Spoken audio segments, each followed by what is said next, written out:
has to do with accelerators, instrumentation, and computing. And so we will start with Arturo, Hernan, and Reina, or Reina, Arturo, and Hernan. I don't know which order. They will share the presentation that is half an hour. So Hernan, I guess, will be in command of the sharing. And please go ahead, and also please try to keep time, because we have too many 10-minute presentations. And I want to say that questions will be really after the presentation, so when we start the discussion session. Thank you. Please go ahead, Reina. Okay, thanks. Yes, Reina will start. So just check that you are seeing now on my we are seeing the first slide and the second now. Okay, perfect. Yeah. Okay, then Reina. Thank you. Perfect. Thanks, Marcela. And yeah, so this section will be, or this session will be particularly focused on the tools that we will use and that we need to use to answer all the questions that were actually presented in the overview by Carlos.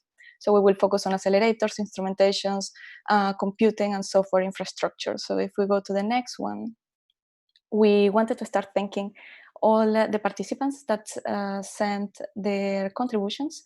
So basically we had 4 contributions in the accelerators and detector section, and 24 white papers in the instrumentation and computing. So it's great to see the diversity of activities ongoing in the region, and also all the experience, the skills that has been developed in the last year, and all the potential that is available in the region regarding accelerators and instrumentation. So, of course, the overview that we will be presenting today is obtained from the white papers, and also from some of the presentations that we got during the first workshop. We will have the opportunity to discuss specificities during the individual presentation that were not included in the white papers. So, if there is something that we miss, we urge you really to pause and to explain and to go into the details afterwards. So let's go to the next one. As you see, the variety and the diversity of contributions that we got was huge. We have several groups working in collider experiments, also neutrino, nuclear physics, cosmos, astrophysics, and astroparticle, gravitational wave, and of course, all of them are doing capacity building, which is very, very important for the development in the region. So the presentation will be divided basically in 3 different parts. So the first one will be devoted to the objective and to give an overview of the main scientific drivers and other drivers that are very important for this discussion. Then we made the work of dividing and basically clustering the different efforts into common technologies that are being developed in different groups. And then the third part is mainly giving an overview of the regional activities. So you will see some different plots talking about the local versus international, or the number of people participating in the different experiments in the different groups, etc. So it's really to give the overview of the activities ongoing. So let's go to the next one. Thanks, Hernan. This is the list of white papers, and they were served as reference for afterward. So let's go to the next one.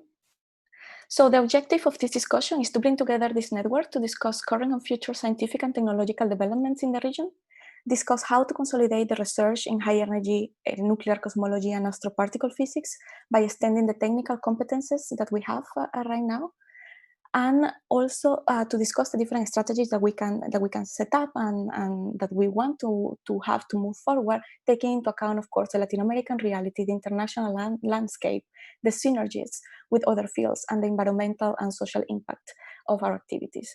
We want to strengthen the existing partnerships, or to promote also the creation of new ones among the different institutions, and to valorize the industrial, the social, and the environmental impact of the activities that we are taking, that we are promoting, and that we are taking, and that are taking place in our different institutions. So next one, the main scientific drivers in the case of the accelerators is how to achieve the proper complementarity between the high energy frontier and the high energy and the high intensity frontier, and what are the options and challenges for accelerator technologies. So these are general scientific drivers. In the case of instrumentations, is what are the areas of instrumentation, especially research and development, that are ongoing, and how do they meet the need for the future experimental programs that we want to develop and that we want to support. And what are the possibilities, of course, of collaborations to boost the efforts. And in the case of the computing, how should we evolve, or how should the computing evolve to support future scientific programs and their specific needs, and what are the R&D activities ongoing, and how can we actually boost them to enable the computing evolution that is needed. So really our idea is to give the global overview of what is going on without any categorization at all. So let's go to the next one. Also, things that are very important that we need to take into account, they were partially covered in several of the contributions, is how to preserve the knowledge and the technical expertise in the region, how to train the future generation of experts in detector R&D. So we're talking here about capacity building, training, the recognition of the people working, the early scientists, the early career scientists, the technical workforce that we have. Another important point, the capacity keeping in academia.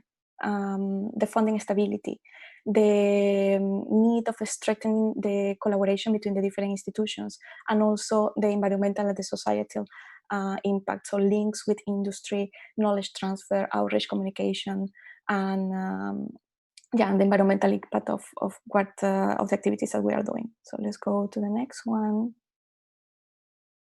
So of course, it's essential to have a coherent plan here and approach in the region, in particular for future collaboration and trainings. And of course, we understand that everything that is regarding funding stability and industry links might be more country dependent, but it's also good to discuss and see how this is ongoing in the different countries, how we can learn from each other.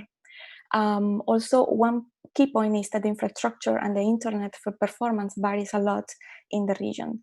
The other thing that was particularly relevant in the last few months with the pandemic, with COVID, is the importance of tech ed and digital education, the development that we need in order to promote the capacity building and the training of the new generation. And of course, we need to keep in mind that those, like most of the efforts that we'll be discussing, they are global scientific fields, and keeping an eye, as was mentioned at the beginning by Marta, of other initiatives in the world, like SNOMAS and European strategy, is important. And we cannot forget the situation that we are living right now, right? And so planning for the next year could not ignore the new normality that we are facing. So during and after the pandemic, how the things will evolve afterwards. So let's go to the next one. So let's start first with accelerators. So what are the main scientific drivers? So we already discussed what are the main scientific drivers, is this link between high intensity and high energy frontier. In particular, we've received 4 contributions in the case of LASFRI. And we see that this is a particular area where we can see it as a vacancy from the practical point of view. This doesn't mean that we don't keep an eye on these activities. For example, all the groups that are involved in collider experiments, they focus their activities on the successful completion of the high luminosity LHC, and that grade remains a priority. But more than focus on the accelerator technology itself, most of the different communities are focused on instrumentation activities. So those are basically the key projects in the region on this side, not on the accelerator, but on the detection part. And from the white papers, we saw that Colombia, Brazilians, and Argentina keep an eye on the new developments and the global physics interest discussion that are associated to new accelerators, FCC, ILC, CLIC, etc. So everything that is physics related, of course, we will be discussing in the next sessions, in the next following days. And here we mentioned Colombia, Brazil, and Argentina, but we are sure that all the different groups that are participating in collider experiment also have this in mind. But those are at least the white papers that we receive. Another thing that is important to mention is that Colombia, Paraguay, Peru, and Brazil participate in accelerator-based neutrino experiments, also with a focus on detector instrumentation. So we will see this afterwards. if we move to the next one. There are two particle accelerators dedicated to basic nuclear physics in South America, one in Sao Paulo and one in Buenos Aires, Argentina. And some of the scientific subjects that they are interested in are in close relation with the subjects of the HECAP community. So this is important also to keep in mind. And let's not forget also the serious synchrotron light source that we have also in the region. It's a very important project. We didn't have a white paper for this. This is more on the infrastructure side, but it was presented in the first workshop. So as I mentioned, there is, in general, it's not a topic that was not presented in the white papers. It's, let's say, from the practical point of view, a vacancy in the region, and we can maybe move towards the instrumentation part and the scientific drivers from the instrumentation part, where we have a lot of contributions and a lot of efforts and activities ongoing. So before entering in the clusterization of the different activities in the region, we want to give a global picture of the challenges that we face when we are talking about instrumentations in the current day, in the actuality. So because future experiments require very challenging detector technologies, depending, of course, on the applications that we want. Many of them require much improved spatial resolutions or time resolutions. We also require high performance photodetectors, very high tolerance to radiation, for example, in the case of collider physics, very large area coverage at low cost, very high number of challenges to read. So we need a very speedy readout. We need also to enhance the performance of reconstruction and the triggering in the different detectors that we're working on. Low threshold acquisition system with low readout noise. So if we go to the next one. Increase exposure, single detector, single photon electron resolution. There is the need of also, that was pointed out in one of the white paper, of developing the third generation of interferometric gravitational wave detectors. And we cannot forget about simulation. Without simulation, it's very, very complicated to understand the data and the performance of the detectors that we have. So these are our drivers, these are the challenges that we have. And now we will pass to the second part, where you will see how the different groups in the Latin American region are taking the lead and facing these challenges, producing new technology. Okay, thanks, Raina. So I will just take over from here. So as Raina mentioned, we try to cluster the different presentations in terms of common developments or developments that we think is important to highlight. So, so the first group that we gathered together was the work ongoing on FPGA boards. So we have presentation in Argentina for setting up a laboratory to design, test, and work in the firmware of this kind of boards in the context of the level 0 trigger of the actual experiment for high luminosity LHC. And then we have contributions working with the CCD technology of different institutions in collaboration with Fermilab. So in terms of the Skipper-CCD and the low threshold acquisition system, I mean, we will hear about that in next talks. So here, FPGA boards are used in terms of readout and signal control. Then Brazil presented projects, two of them for LHC experiments, working on this kind of boards. The first was in the context of CMS on the first level trigger of the immune system. And then another one related to electronic of readout system based on this kind of boards for part of the calorimeter of the Atlas detector. And then we have a third presentation of that we'll hear also later in the new ANGRA reactor for neutrino studies. So here these kind of boards are also used for triggering and selection algorithms. Then going to a more general view, let's say working in different kinds of aspects of readout systems. So we have presentations from Brazil, working both in Alice for the run 3, so the next run, and also for the run 4, the high luminosity one.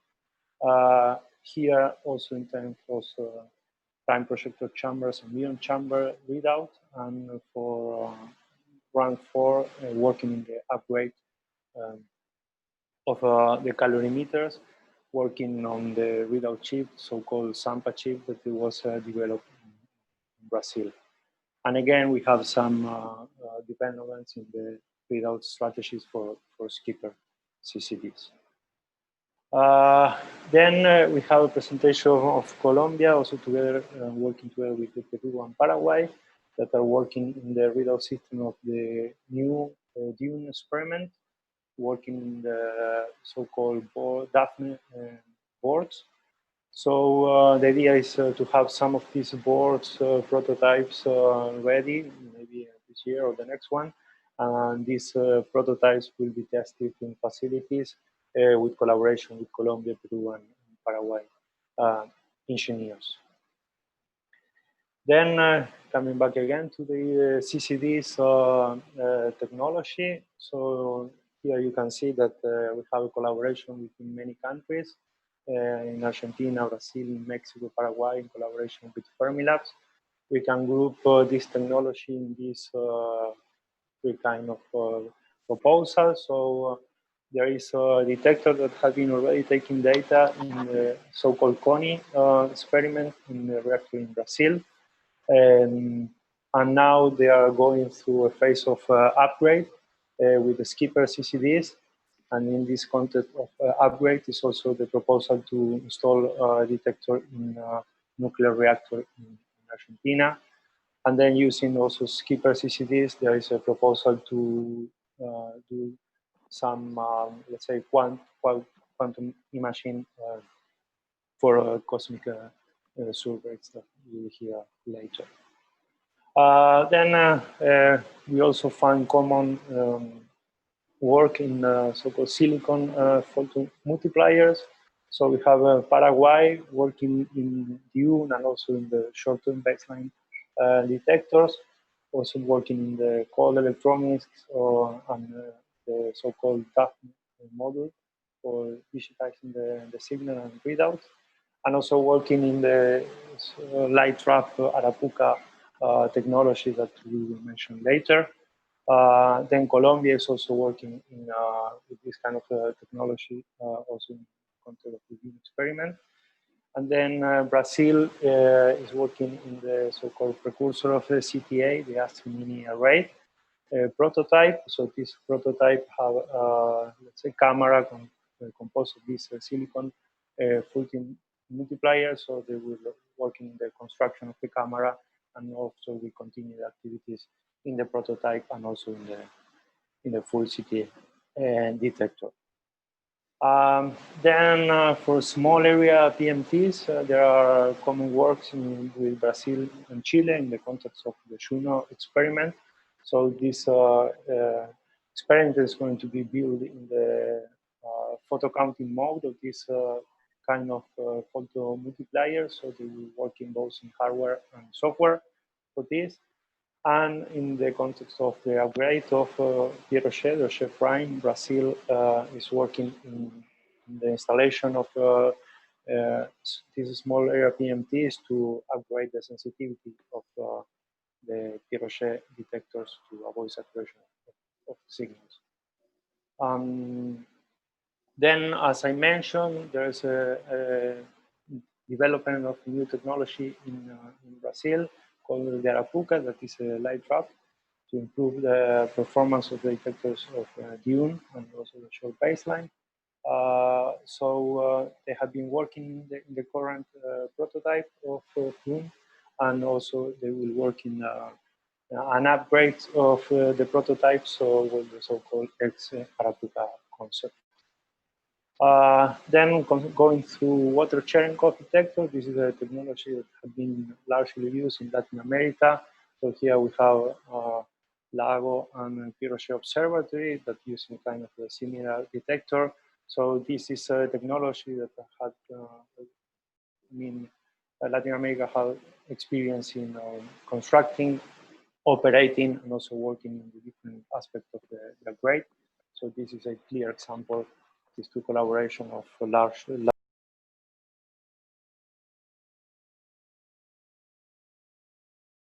Following with the water Cherenkov detector, then there is this Southern Gamma Ray Observatory that is proposed to be built in South America, so somehow be the counterpart of the HOP experiment that had been successfully taking data in Mexico. And then Brazil also had installed already and is commissioning a detector in New Angra that we will hear later on this in this session. Then there are common works in the RPCs. Brazil is have been working in the Observatory upgrade with this kind of detector together with Portugal on testing deployment and working with them. Then Brazil is also participating with this technology in the new upgrade project for CMS. And also Colombia have some experience and is working in upgrades also of the RPC for CMS. Then maybe there's also one paper, but it's something to highlight for the South American Gravitational Wave Observatory. I mean, in the next decade, there are going to be the so-called third generation experiment. Two of them are entering, is planning to be deployed in the Northern Hemisphere, but they need a Southern one to improve the triangulation and determination of the source positions. So here, I mean, we have some groups, especially in Brazil, working in the current activities like Van Virgo, but it's not a large community, so efforts have to be done to build a community to be ready for the next decade to host this kind of experiment. So, okay, now we will go to the common overview. So Arturo will continue from here. Hi. So yes, can you hear me? Yes, perfect. Perfect, thank you. So yes, of course, one of the main drivers also here will be the computer and the software infrastructure. So whoever is already in this field knows that the computer is evolving. You just have to see what you were using 5 years ago versus what you are using now to do your physics analysis. And so this will be essentially continuous path. Let's say the shifted to the significance or the tools, the way that it's doing. Essentially, one of the key things, and this is why this plot is here also, is that, for example, was written bad software here is extremely expensive.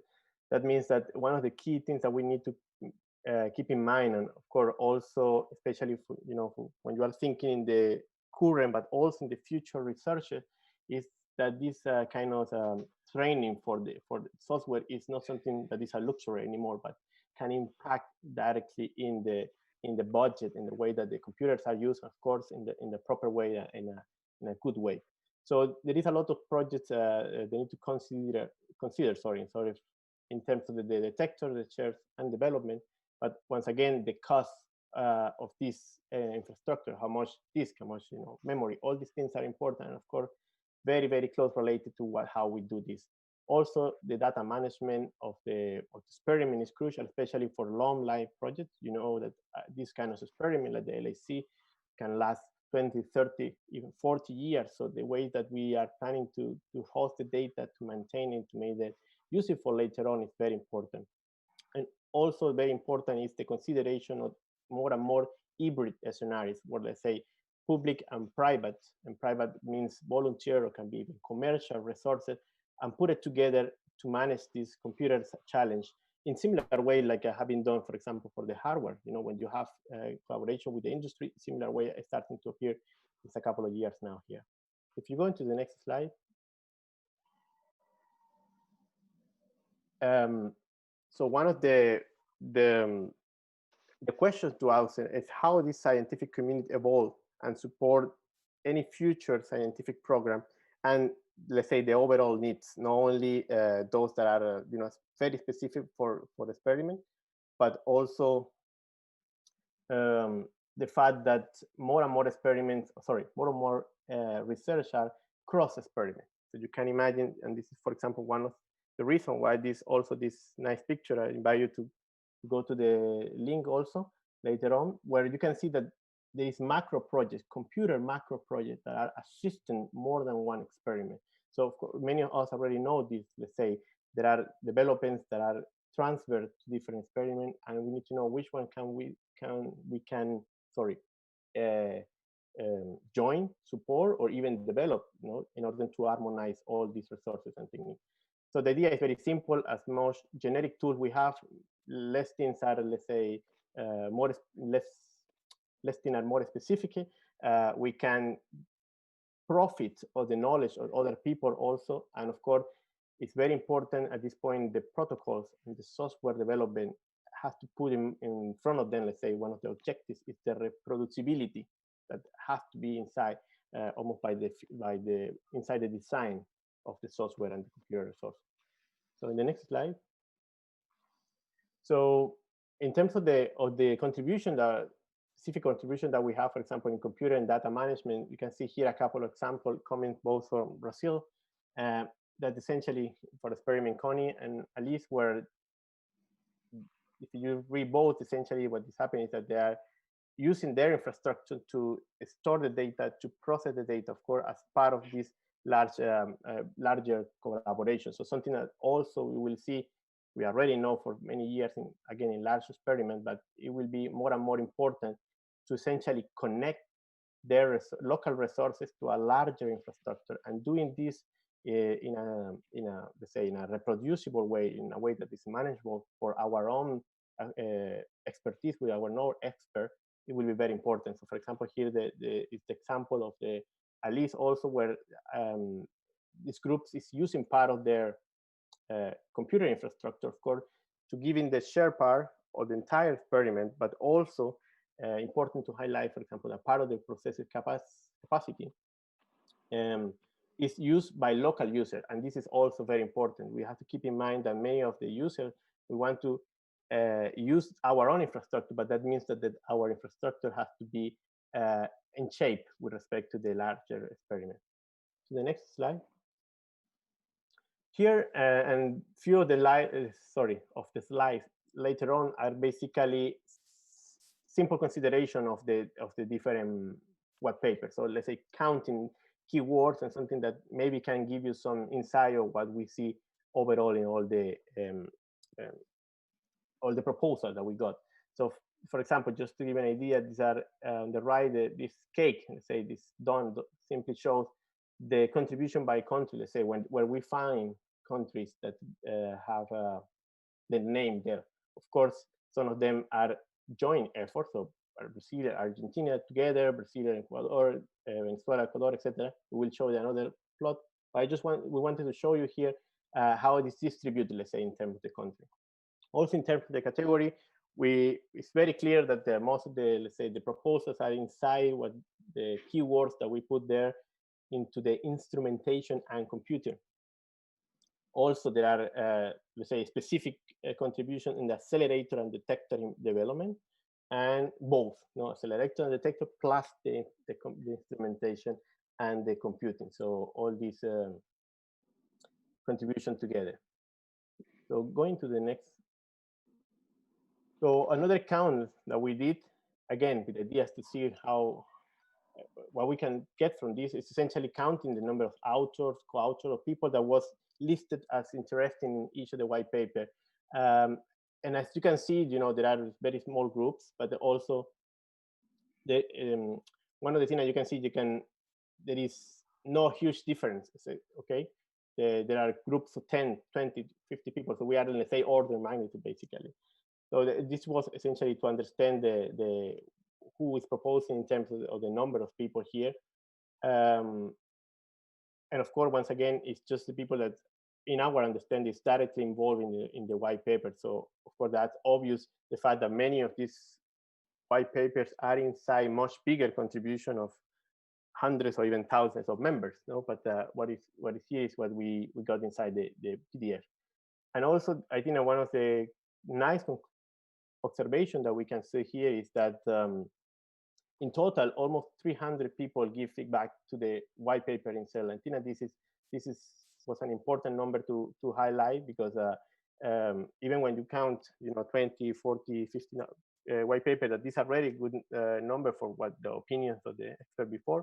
The fact that we have 300 people there also directly involved in the creation of this paper is something really nice to see. So going to the next slide. So again, in the overview of the physics, again, the idea was to try to put it together in a single picture and see how it looks like.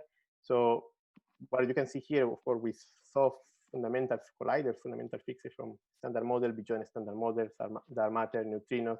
You always see many of these, of course, in all the individual presentations. Here you can see essentially that is, of course, the big portion of high energy physics, but it's not the only thing that we have. We have a lot of people working in neutrinos also, and in cosmology, in astroparticles, as was mentioned before, also contribution in thermogravitational wave and nuclear.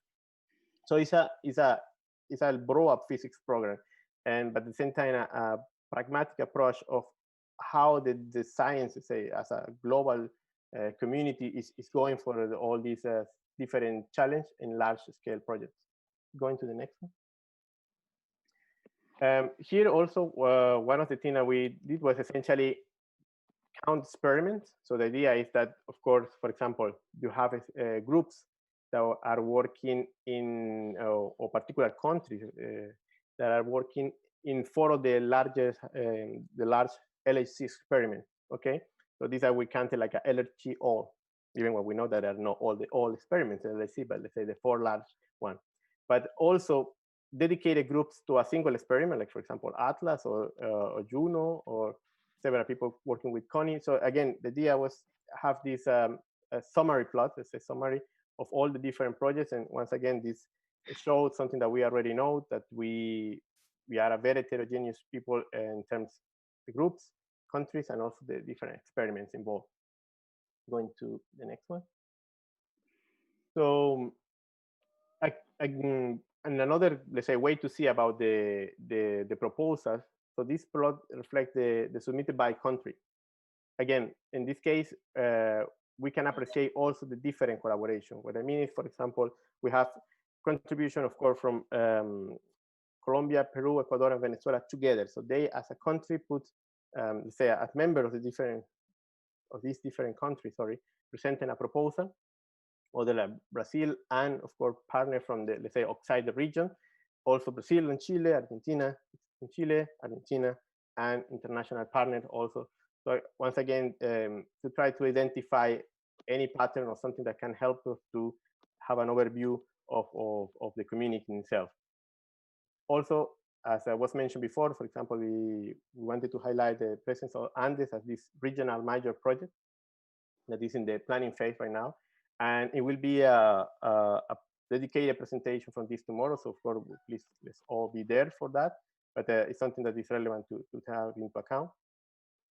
And once again, in these terms on this plot, the proposals are in terms of the white paper. So not included the fact that many of the countries that we have in these bars are already involved in other collaboration like Auger, Lago, etc.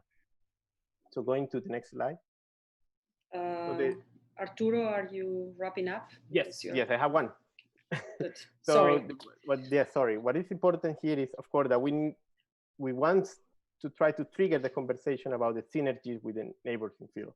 So once again, the computer science, we will talk more about this, but how we can share different resources, how we can manage these generic resources and make it more useful for everybody. For example, the participation of interdisciplinary collaboration between the development of the detector, for example, other science, let's say, or other fields like a geophysics science, or even space weather, like doing in Paraguay.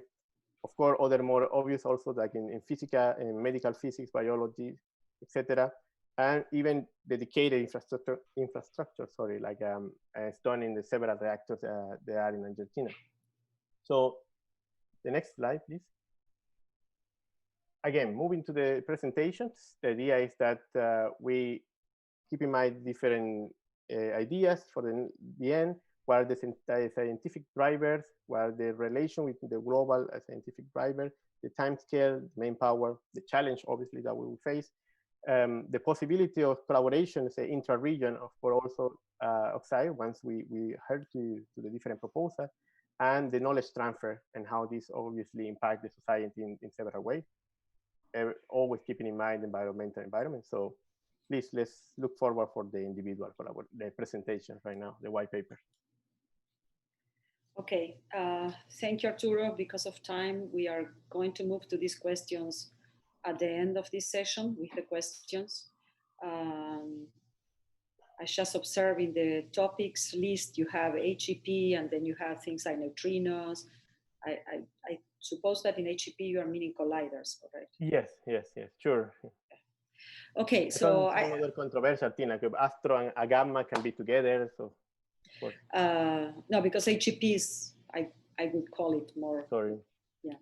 Anyways, so as I said, let's move ahead. We have 6 10-minute presentations, and so we'll go one after the other. Please try to keep the 10 minutes, and then we will go to the questions that Arturo posed there for the discussion session that we have 45 minutes there. So I guess, Arturo, you are the one presenting the next one, that is a proposal for transversal computer-related strategies and services for scientific and training efforts for the last three. Please go ahead. Yes, thank you. So I will be faster, promise. So that's okay. Going to the next slide. Try to wait. This one.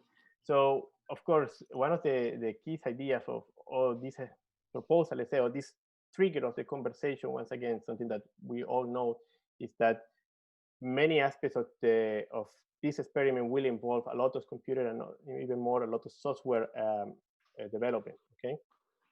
And especially in the sense that we need to think all the time the science reproducibility. So in order to do that, let's say, I think that one of the key points in this proposal is to keep in mind also the different endeavors that we already have already, to see what they are doing, to see what they are trying to help in other projects also outside Latin America, but also in terms of any new proposal, you know, no matter the size they are. I think especially these few slides are talking more about a small size, medium size experiments, so where we can trigger this conversation in the design, in the development, in the deployment, in the distribution, in the training of the people who is doing this. But also very important will be in the publication and citation, the proper accreditation of the work that have been done and the work that will be done. Especially because in terms of the computing, let's say, one of the things that have been very difficult, especially for the community, and how do we give a credit to the people who is doing part of the physics project, but you know, it's not the final physics result. So one of the things that we have to also keep in mind here is most of these projects are going on the open access philosophy. So going to the next slide. So again, it's just a simple review of the ideas. So when we have an scenario, and let's say we can imagine that you have all these different experiments on your right, and the way that the publication is done, the way that the digital object identification and the access to the results is done, if it's done, and also repositories for the data, for the software, for both, for any intermediate data set, because we already are very aware that when you make any kind of experiment, you don't have just a data set that is the same at the end, but all these intermediate steps. So, and also, let's say at the pre-part of the experiment, of course, you have the computing. So how you run this analysis, how you compact the data, etc., how you store the data, how you build a storage and collaborate in this distribution of the software. And also very important and is the monitoring of all this, and even more the documentation, essentially the bookkeeping. So essentially, usually you have an heterogeneous way to do this depending on the experiments, and also on the top, is sometimes not exactly the same, or it's different in terms of how you get this information out to your target, the people who want to know about this. So going to the next. So the idea is, for example, try to review step by step, one at the top, one at the bottom, where we can essentially, for example, can start to way to see how to use common services to reach in terms of the publication and the DOI and the repository for the data and all, or final product of the experiment. It's not only the final, let's say, document of the result. So having many efforts in different collaborations to do this more harmonic, more automatic, and I think that we really have to put an extra, let's say, time to see this from the beginning, especially because once again, sometimes the particular developments in a university, in a group, inside a collaboration can be, diluted into the very large of them. And especially in the computer and the software development part, have been a strong effort to make the recognition of the people who is doing these pieces through an automatic system like the DOIs, and that can allow the people who say, okay, to have another kind of people inside the experiment, not the guy who wants to do the final physics, but you have the engineer, you have another expertise to say, okay, I know that will be here, I like the science, but also I get this recognition that can boost their career in some way, and not only the final, let's say, physics result that can be difficult to justify for many of the people who are in this side collaboration. And also, let's say, in the other part, have been many efforts to consolidate, let's say, different techniques of how the software and the computer is done, in terms of, once again, how to use the computer in an efficient way, how to save the data and make it useful for as many people as possible, how to develop the software. And this is an important point, because more and more, especially in this kind of very large infrastructure, the experiment is in a single place. But obviously, as we know also, the developers, the analyzers are everywhere. So the way that this is done has to be taught across all the different members, and has to be consistent, and of course has to be open science. So people with a different, let's say, not only people who can access to private stuff can access to this. So going to the next one, please. So the key point here have been, again, the harmonization of the different technologies and different tools. One of the things that happen is that more and more having the use of global industrial standards by design. So more and more we look at what the very large companies are doing. Of course, always keeping in mind what we are doing. Always, again, keeping into account the reproducibility and the open standards access. So it has been very important to try to find solutions that are open source and develop and support this kind of technology, okay? As much as possible, of course. Using the different resources. So more and more have been a generic, let's say, effort to try to bring different platforms. So you have been at an experiment where we are single, a very big cluster of computing, or they are using a cluster from from other universities in other places around the world. But more and more we know how to use even resources that are more local, like our own computers, our own computers in the universities, etc. So I think that will be important to even make kind of review, because I am sure that we have several resources, a lot of infrastructure in our own institutions that, if it's tuning in the right way, can be even boost some of this experiment, can boost this collaboration in different way. So again, of course, in a very simplified and optimistic version on the right, you see that now, instead of having these very different lines, let's say, through how the different publications and access to the data is done, it can be managed in a common infrastructure of service. And I know there are already efforts in the region, like for example, Red Clara, to try to develop this kind of infrastructure that helps experiments to get rid of, let's say, to get this help on how to develop this part, and also in the bottom part and how the computer, the storage, and the software is done. Especially again, when we're coming back to what we are doing in the region, sometimes there are different companies, even private companies that are selling products to the facilities, or how to deal with this. I think it's important sometimes take a look also to that, because a more common, let's say a more common approach, but also a macro approach to go to negotiate with these different companies can be even better than doing one by one. That is sometimes what what they do. So going to the next slide, please. So again, here what I'm trying to say is like we can try to have reproducibility of the science reproducibility. So going to the next one, and I'm almost done, I just have two more, is that we can always have these common services for infrastructure, like computing. We have the opportunity to use many different resources. We have to keep in mind that we can use public and commercial resources.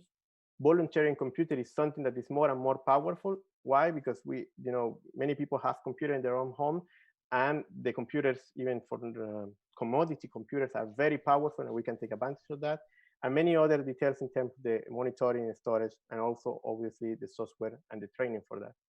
And the last slide, please, is I think it's very important to keep in mind how the different publication, the different access to the recognition that the people who are working and will be working on this will be very important to keep in mind. So people is engaged into stay in this collaboration, into work in this very different aspect that is not specifically the physics, but all the infrastructure that is involved to keep this machine running, and that sometimes it's invisible for many of us until it disappears. So I think this is something very important to keep in mind. And this is my last slide. Thank you. Thank you, Arturo. Very thoughtful presentation about this topic. So we are moving to Jose Manuel and the Atlas Brazil cluster. Okay. Please go ahead. Thank you. Okay, so I'm talking on behalf of the Atlas Brazil cluster. So there are contributions from the State University of Rio, Federal University of Bahia, Federal University of Juiz de Fora, which is in Minas Gerais, the University of São Paulo, and the Federal University of Rio. Next, please. The intention here is to give a brief highlight on the activities we are doing in the Atlas upgrade program, which has two phases by now. Atlas is the largest AGC experiment, is a general purpose experiment. And we have activities on calorimetry in this new device, HGTD, the trigger system, the physics, and we are responsible for most of the collaboration management tools, and we are also very active in outreach. This cluster starts, this starts on 1988, is part of the new detector technology effort at that time for LHC. So we are in Atlas since the beginning, since its original concept. We have a number of researchers from these institutes and students from all levels of formation. We are physicists, engineers, and computer scientists. It's worth to mention that the Brazilian industry participates in this effort, and we have a number of startups which were formed during this period. Okay, next. Just to briefly mention two activities in the hadronic calorimetry, energy estimation and granularity improvement. In terms of energy estimation, the continuous increase of luminosity in LHC produce an enormous impact on the energy estimation phase because we lose the shaped signal from the detector due to the pile-up effect. So within the same acquisition window, we have out-of-time signals, and this make the standard noise variation minimization, which is basically the same for almost all calorimeters, to lose performance because cannot handle the non-Gaussianity produced by the pile-up effect. So we have been introducing a number of approaches for handling better the pile-up effect, either online or offline, and depending on the luminosity or the pile-up level. For granularity improvement, the idea is to improve granularity by software, so you do not touch in the instrumental part. For this, we have been developing deep learning models, but these models, they require a large number of parameters to be tuned, so that we need high volume statistics. And to handle this, we have been producing generative adversarial network models for producing synthetic data, and apply convolutional models to identify, detect from which side of the cell we have the information. This also allows us to work with the blind source separation package of algorithms, which allow you to understand, to identify what is the original source of information. Next, please. In terms of the high granularity time detector, which is a detector recently approved for phase 2 Atlas upgrade, we have activities in terms of sensor characterization and ASIC development for the readout in collaboration with the Clermont-Ferrand in France. Next, please. For the trigger, we are active in both level 1 and level 2. In level 1, we have embedded the electronics in terms of analog and digital boards. We start in the beginning of Atlas operation with an analog board, the one in the bottom part with the coin, which provides the trigger tower signals for the first level trigger. And since 2018, 17, I don't remember well, we start to operate this Tile Moon board. Is a digital board, and in FPGA technology. And this is a Moon trigger assist from the hadronic calorimeter. It's working in association with the Muon trigger for the extended barrel of the Atlas calorimeter, and we intend to extend it to the barrel. There are supercells, which we are going to show in the next slide, and the ringer, and the ringer algorithm, which is the baseline for level 2 trigger for electrons, is being considered to be moved to level 1 in FPGA systems due to our expertise in FPGA. For the level 2, this neural ringer algorithm is the baseline for electrons, is based on formatting the information in terms of concentric rings of energy deposition, and then we apply a neural network for hypothesis testing. There are new machine learning algorithms being developed now for extending the full range of energy for this trigger approach, and also for photons. We are responsible for data quality online monitoring, both for electrons and photons, and we want to provide some trigger for the forward region. Next, please. So in terms of this concept of supercells in the trigger, we have been working with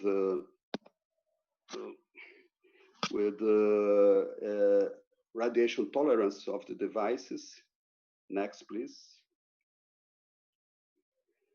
For physics, we are participating in several analysis working groups like Higgs, Center Model, Have Ions, and also we participate in this search for action-like particles in collaboration with the Paris group. And for this, the neural ringer approach also is being considered for application. Next, please. We are responsible for the majority of the collaboration tools for management in Atlas. We introduced this fancy framework service. Is based on is a new generation for the glance system that most of people CERN knows. So it supports activities in terms of collaboration, in terms of publications, speakers, and equipment. And we export this for Alice in LHCb also. So became a kind of standard in LHC. Next, please. Jose, could you please try to wrap up whenever I'm finishing. Okay, good. Sorry, it's just that it's hard to do the timekeeping with this method. I'm well in the time budget, I guess. Yeah. That's good. Anyhow, okay. Sorry, it's very interesting what you're saying. So it's not. I have to be very fast and flash it. So please go ahead. So in terms of outreach, since 2012 we do virtual visits to Atlas from copy and from other places you see in the map. So basically what we do, we have a scientific exposition in which we have blocks of tutors working for explaining the basics of Atlas. So we put together students from public and private schools. Most of them are from public. And then after we do a speech and we connect with the Atlas control room, where there is a Portuguese spoken person, can be from Africa, from Portugal, or from Brazil. And this person directly reacts to the student questions and talks to the students. Next, please. We also have the master's classes. So it's a framework where students and teachers can act like scientists in Atlas. And we are spread around the Brazil. So next, please. I come to the conclusions. So as I try to flash, the Atlas upgrade phases provide us a number of challenges: instrumentation, machine learning, signal processing, analysis tools, and systems. It's quite well matched to the composition of our cluster because we have people collaborating in all these areas. We have opportunities in science, technology, and innovation. Innovation is not only hardware, but also software. And we have 6 startups which were formed during this research period in Atlas. The upgrade phase paved the way for future experiments and also is a clue for Brazil CERN Association, which has been considered for some time now, allows us to foster high energy physics activities out of Rio and São Paulo. So we have collaborators in Bahia and in Minas Gerais, and also people from the Northeast in Ceará and Pernambuco wants to collaborate with us. It's keeping an eye on our activities, so probably is going to join the CEF4. There are new opportunities for the outreach. The science became more visible during this pandemic age. We have more attention on science, so there are now new opportunities for outreach. And in terms of connection with Latin American people, we have connection to Argentina from the triggering forward. Thank you very much for your attention. Thank you very much, Jose. And I'm sorry to be tough with everybody, not with you. No problem. Again, yeah, we are moving to our next speaker. I please ask everybody to try to keep very tough on the 10 minutes, then hopefully we'll have more time for discussion and some energy left for discussion. So our next speaker is Ernesto Kemp on behalf of the Neutrinos Angra collaboration. So Brazilian report on safeguards application of reactor neutrinos. Please, Ernesto. Hello, everyone. I hope that everyone is healthy and safe.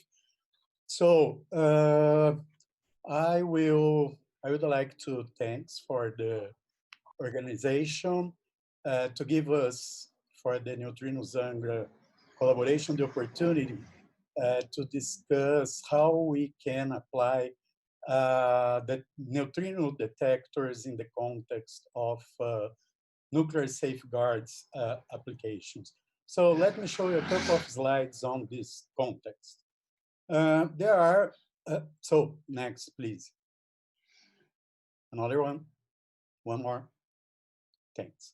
So there are 440 nuclear reactors in operation around the world, and most of them are low pressure water reactors with a typical power in between 2 and 4 gigawatts, which means around 1 ton of plutonium produced each year by each reactor. So just for reference, one needs only 10 kilos of pure plutonium to make a bomb. Next, please. Okay, so antineutrino detectors whose main features are summarized in the left column of this slide shows as a very interesting solution to check the reactor activity in a non-intrusive way. And this can be done by the correlation between antineutrino counting rate and the thermal power delivered by the reactor. So the feasibility of this technique was demonstrated in the past, in the last decades, by some collaborations. And here we can see 2 different plots, one from an experiment at the San Onofre nuclear power plant in United States, and another one, it's from an experiment that took place in Ukraine, and where you can see a clear correlation between the neutrino counting rate at the detector and the power of the nuclear reactor. Next. So now let me show you the main features of the neutrino Angra detector. So the new Angra collaboration has the main goal to develop and master the technique of remote monitoring of nuclear reactors by the Brazilian groups. So the collaboration as of today has around 25 people, considering taking into account researchers and students of 6 Brazilian institutions. And here are the title of the white paper that we wrote for this forum. Next.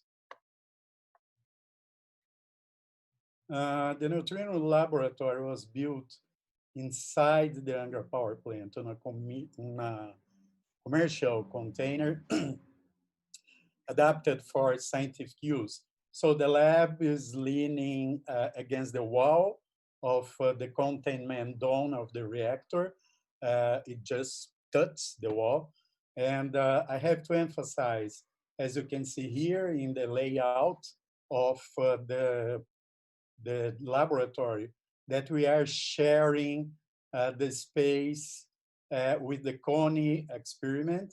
And the 2 experiments have different purposes. So the new Angra is focused on antineutrino applied physics, and CONI on the studies of fundamental neutrino interactions, to be more specific. Next.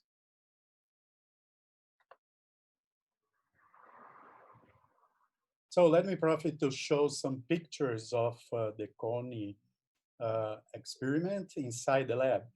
And more details can be found on Irina's dedicated CONI talk tomorrow, as you can see here in the schedule of the forum. Next.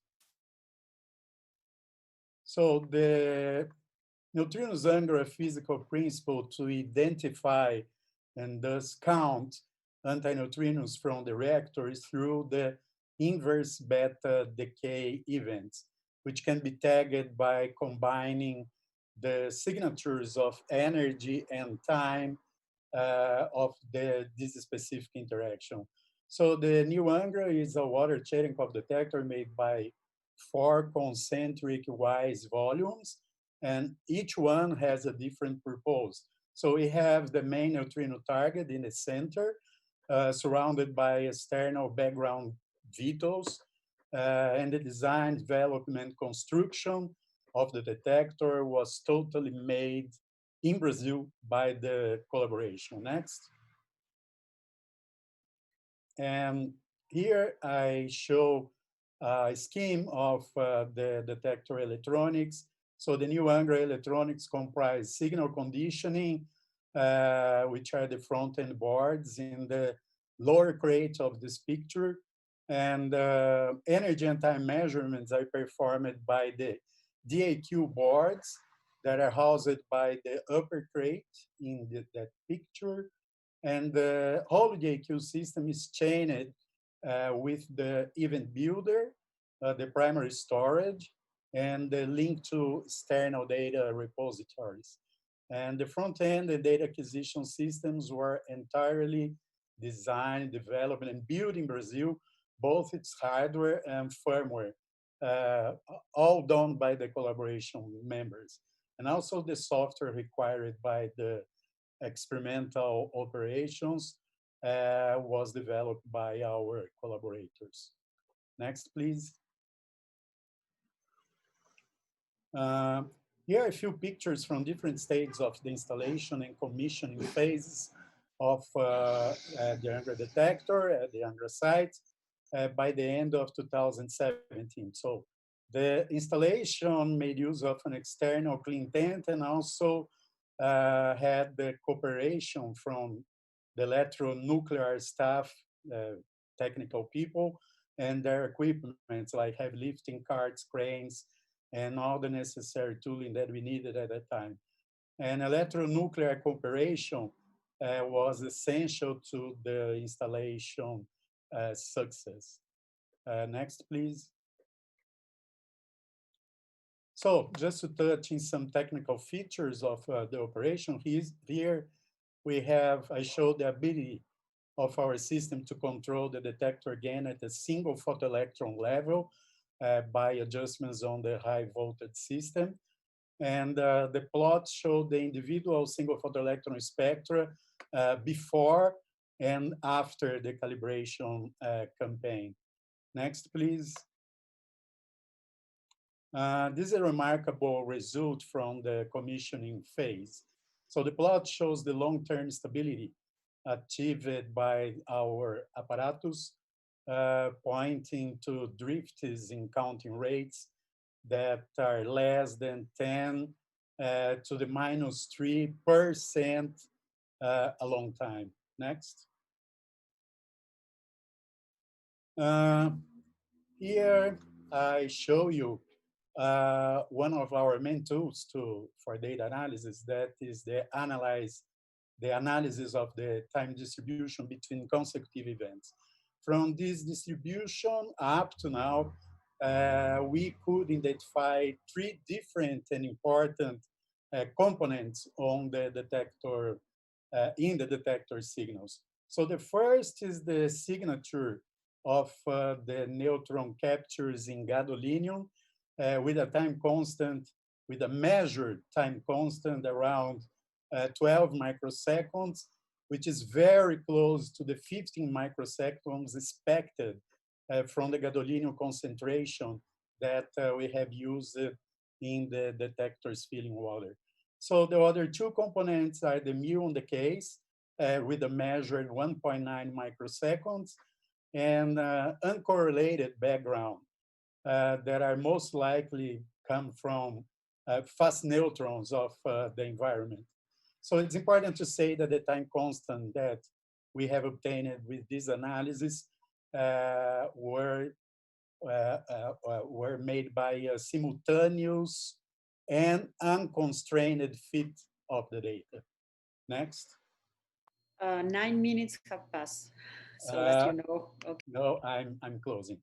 So from the time analysis in our selected stop mu events, we could extract a very consistent spectrum from Michel electrons. So next, please. So this is our very preliminary results of the counting rates of antineutrinos. So with the current event selection strategy, we are selecting around 15,000 events from 17 million events from the daily sample, showing that an enhancement of 10 to the 4 in the signal to noise ratio. So next, please. So here we have the preliminary results on the time evolution of the antineutrino counting rate. It still needs to be correlated with the thermal history of the reactor within the same period of data analysis. I have to emphasize that we are counting 3 times of the expected event rate within the most favorable scenario of the reactor operations and detector performance. Next, please. So the neutrino angle experiment was totally made in Brazil by Brazilian scientists and engineers. And we have a preliminary result showing that the data has been taken to high quality and physics program is close to be completed, because our first and current goal is only to demonstrate the ability of the detector to count anti-neutrino events in correlation with the thermal power of the reactor. So future physics programs might include measurements of the fractions of nuclear isotopes in the nuclear fuel. Next. Different technologies can be explored in a second run to enhance the energy resolution of the detector by using water-based liquid scintillator that is in total compliance with the safety rules of the power plant and has very better energy resolution. And also we can move towards a more compact experiment using silicon photomultipliers. Next. And the Angra nuclear reactors have shown to be an excellent tool for development particle detectors technology from the Brazilian groups. And my last and probably the main message of this talk is in the next slide. Next, please. So this is the takeaway message. The future of the scientific facility, I mean the neutrino lab, at the Angra dos Reis power plant is very promising.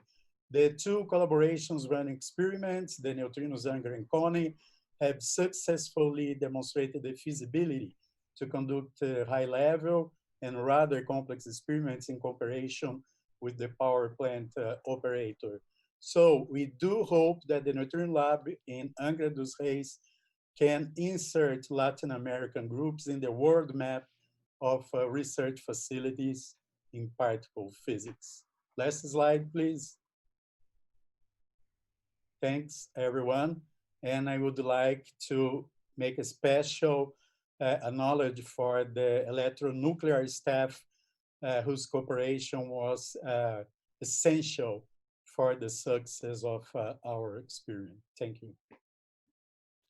Thank you, Ernesto. Thank you very much. Thank you for the presentation, keeping on time, and the exciting prospects. So our next speaker is Guillermo Fernandez Moroni, and we'll talk about developing the first astronomical and quantum imaging instrument using the Smart Skipper-CCD technique. Guillermo. Hello. Please. Yeah, thanks, Marcela. Is there a way to use a pointer here, or do you see my slide? I don't know how it works. We see the slide, but we see the mouse. Yeah, you are with your mouse. You can point, I think. Okay, that's great. Thanks, Marcela. So the point here, if you go to it was my mouse. Oh, that was your mouse. Okay, sorry, Hernan. I think since I'm centrally sharing, I think you will not. Is there a chance that I can share, Marcela? I don't want to change a lot. I mean, just to use the mouse, but if that's a problem, that's fine. It's very essential, because otherwise, you know, all right. I don't think there is a pointer really in this Zoom version. Let's try this way. Let's try this way, and then we. Well, sorry, it's not true. If you do annotate, I don't know. If you do annotate, you can do something with the mouse, but I don't know. If you click on the top of the screen, there's a annotation.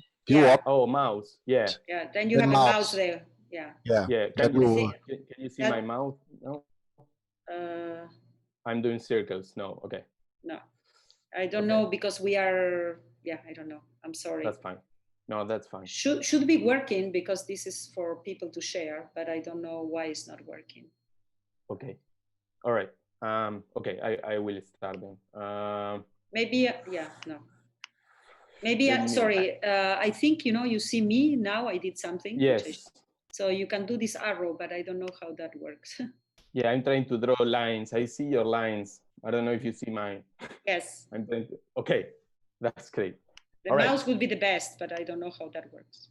Okay, then I will use those lines or whatever I have in hand Okay. to make points. Thanks a lot, Marcela. If you go to the next slide, please. So there's something that a common topic in many talks, which is the Skipper-CCD, right? And I want to emphasize the point about this sensor, because I believe that we should support these developments in the strategic plan in Latin America, and for two main reasons. The first one is that this sensor is a cutting-edge technology, right, that is giving impressive results in particle detection experiments that can be used in many other fields. And the main capability that the sensor provides is that it has a single counting, single electron or single photon capability, right? So if you see the histograms here, you can tell or you can discretize exactly how many charge are ionized in the silicon, right? This is the device. We'll try to draw something. So this is the device here, and you have here how the counting capability works, right? You can exactly know how many electrons are produced by ionization in this sensor. If you, this is a 2D sensor, so if you take an image, completely dark image, you see a lot of ionization, like in the plot in the right, and essentially these ionizations are not coming from light, these are particles, right? The straight lines are muon and other energetic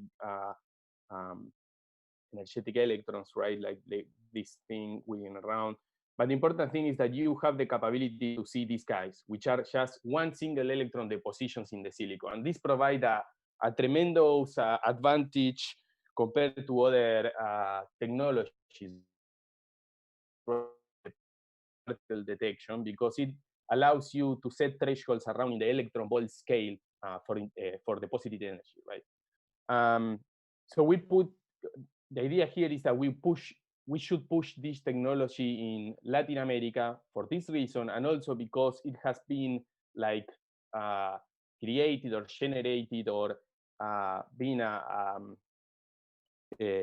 main topic in many groups from the very beginning of the development in Latin America. So we should make that point clear that it's a well-established technology in Latin America, plus it is a cutting-edge technology for many research fields, right? And I will talk here about what are the challenges to use this Skipper-CCD for astronomy and quantum imaging, but then you will hear other topics about how we can use it for neutrino. That's essentially one of the main topics that we want to share. So if you go to the next slide, I will just give a brief introduction that this, at least in Argentina, it's been,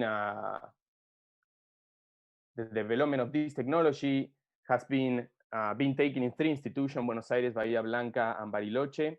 And also in the rest of the Latin America, there has been also a lot of support for the development of a particular application, which is the neutrino application, the neutrino detection application. I will comment about that tomorrow. But there has been a lot of R&D efforts on these 3 institutions, right? And all of them have been tightly connected to Fermilab. So, and the R&D or the development effort has been balanced between Argentina and Fermilab, right? With a lot of expertise being developed in Argentina itself. So if you go to the next slide, I will just make the point for one of them, which is Bahía Blanca, which is the one that has been dedicated to the development of readout system for skipper detectors, right? And Bahía Blanca has a lot of support because this is a CONICET plus a National University laboratory that is that has the goal to develop technology and research for electrical engineering. So it has a lot of connection to a production line for small scale instrumentation. And also it is really connected with the university. So we are also, all this effort, since we are connected with the university, we started doing or joining a lot of students, plus dictating a postgraduate courses about this particular topic. If you go one more slide. So this is the main activity that we have followed in the last year, is the development of the first data acquisition system for Skipper-CCD. So the experiments that you have heard or will hear about the Skipper sensor now use this new readout system that has been developed together with the Fermilab. You can see one of the outputs, how it performs. I mean, it's now together with the Skipper sensor is setting the more stringent limits on light dark matter searches, galactic dark matter, right? And this is coming from the Sensei collaboration. But now, from the success of this electronic, is now being used for many other experiments, right? And I want to point out the dark matter set that I mentioned before, the neutrino that are coming in the next slide, and then the astronomy and quantum imagines that are small R&D projects that are intended to develop the new instruments, I mean, to use the single photon counting capability on these particular applications, right? And then there's a satellite mission also working with this. So I was saying Bahía Blanca is strong committed with the creation of the human resources. So we have an active postgraduate classes for about the uses of semiconductor technology, and this is open to nationwide students, right? If you go to the next slide. So the good thing about the Skipper-CCD is that it can generate sub-electron noise, and this means sub-electron means that the noise, the readout noise of your sensor is less than one ionization, one electron hole pair ionization, and you achieve this just taking many samples of the same charge packet that you have in each pixel of the sensor, right? And essentially, if you look at this plot, the plot on the left, right, you can see that you can essentially reduce the noise or improve your energy resolution by increasing what would be the time that you spend measuring each pixel, right? So if you see the same idea here on the plots on the right, you have a portion of the image right on top of here. If you just spend a few microseconds reading that part of the image, you see that the fluctuations, the reader fluctuation doesn't allow you to identify any extraction there. If you spend more time, you can do better, right? And you see some uniformity there. And in this particular example, if you keep spending time on that particular region, reading each pixel with a more sensible procedure, you in the end, you ended up seeing one single electron deposited on this particular pixel here, right? So this is the capability of the Skipper sensor, right? That provide a very good spatial resolution plus a very good energy resolution, and provide an electron volt threshold of energy, right? So in the end, if you want to have this single counting capability, you have to spend like a millisecond time period per pixel, right? And that's prohibited. That essentially, I was looking at the suggestion. Okay. And that prohibits its use for astronomical and quantum image cameras, right? So the next two slides, if you go next. So there are two strategies to one before. Oh, yeah, this one. Okay, there are two strategies to reduce this noise, right? And since you have the Skipper, since the Skipper-CCD is providing the single electron counting, what is next in the R&D is just to improve the readout time, right? To make it faster, essentially.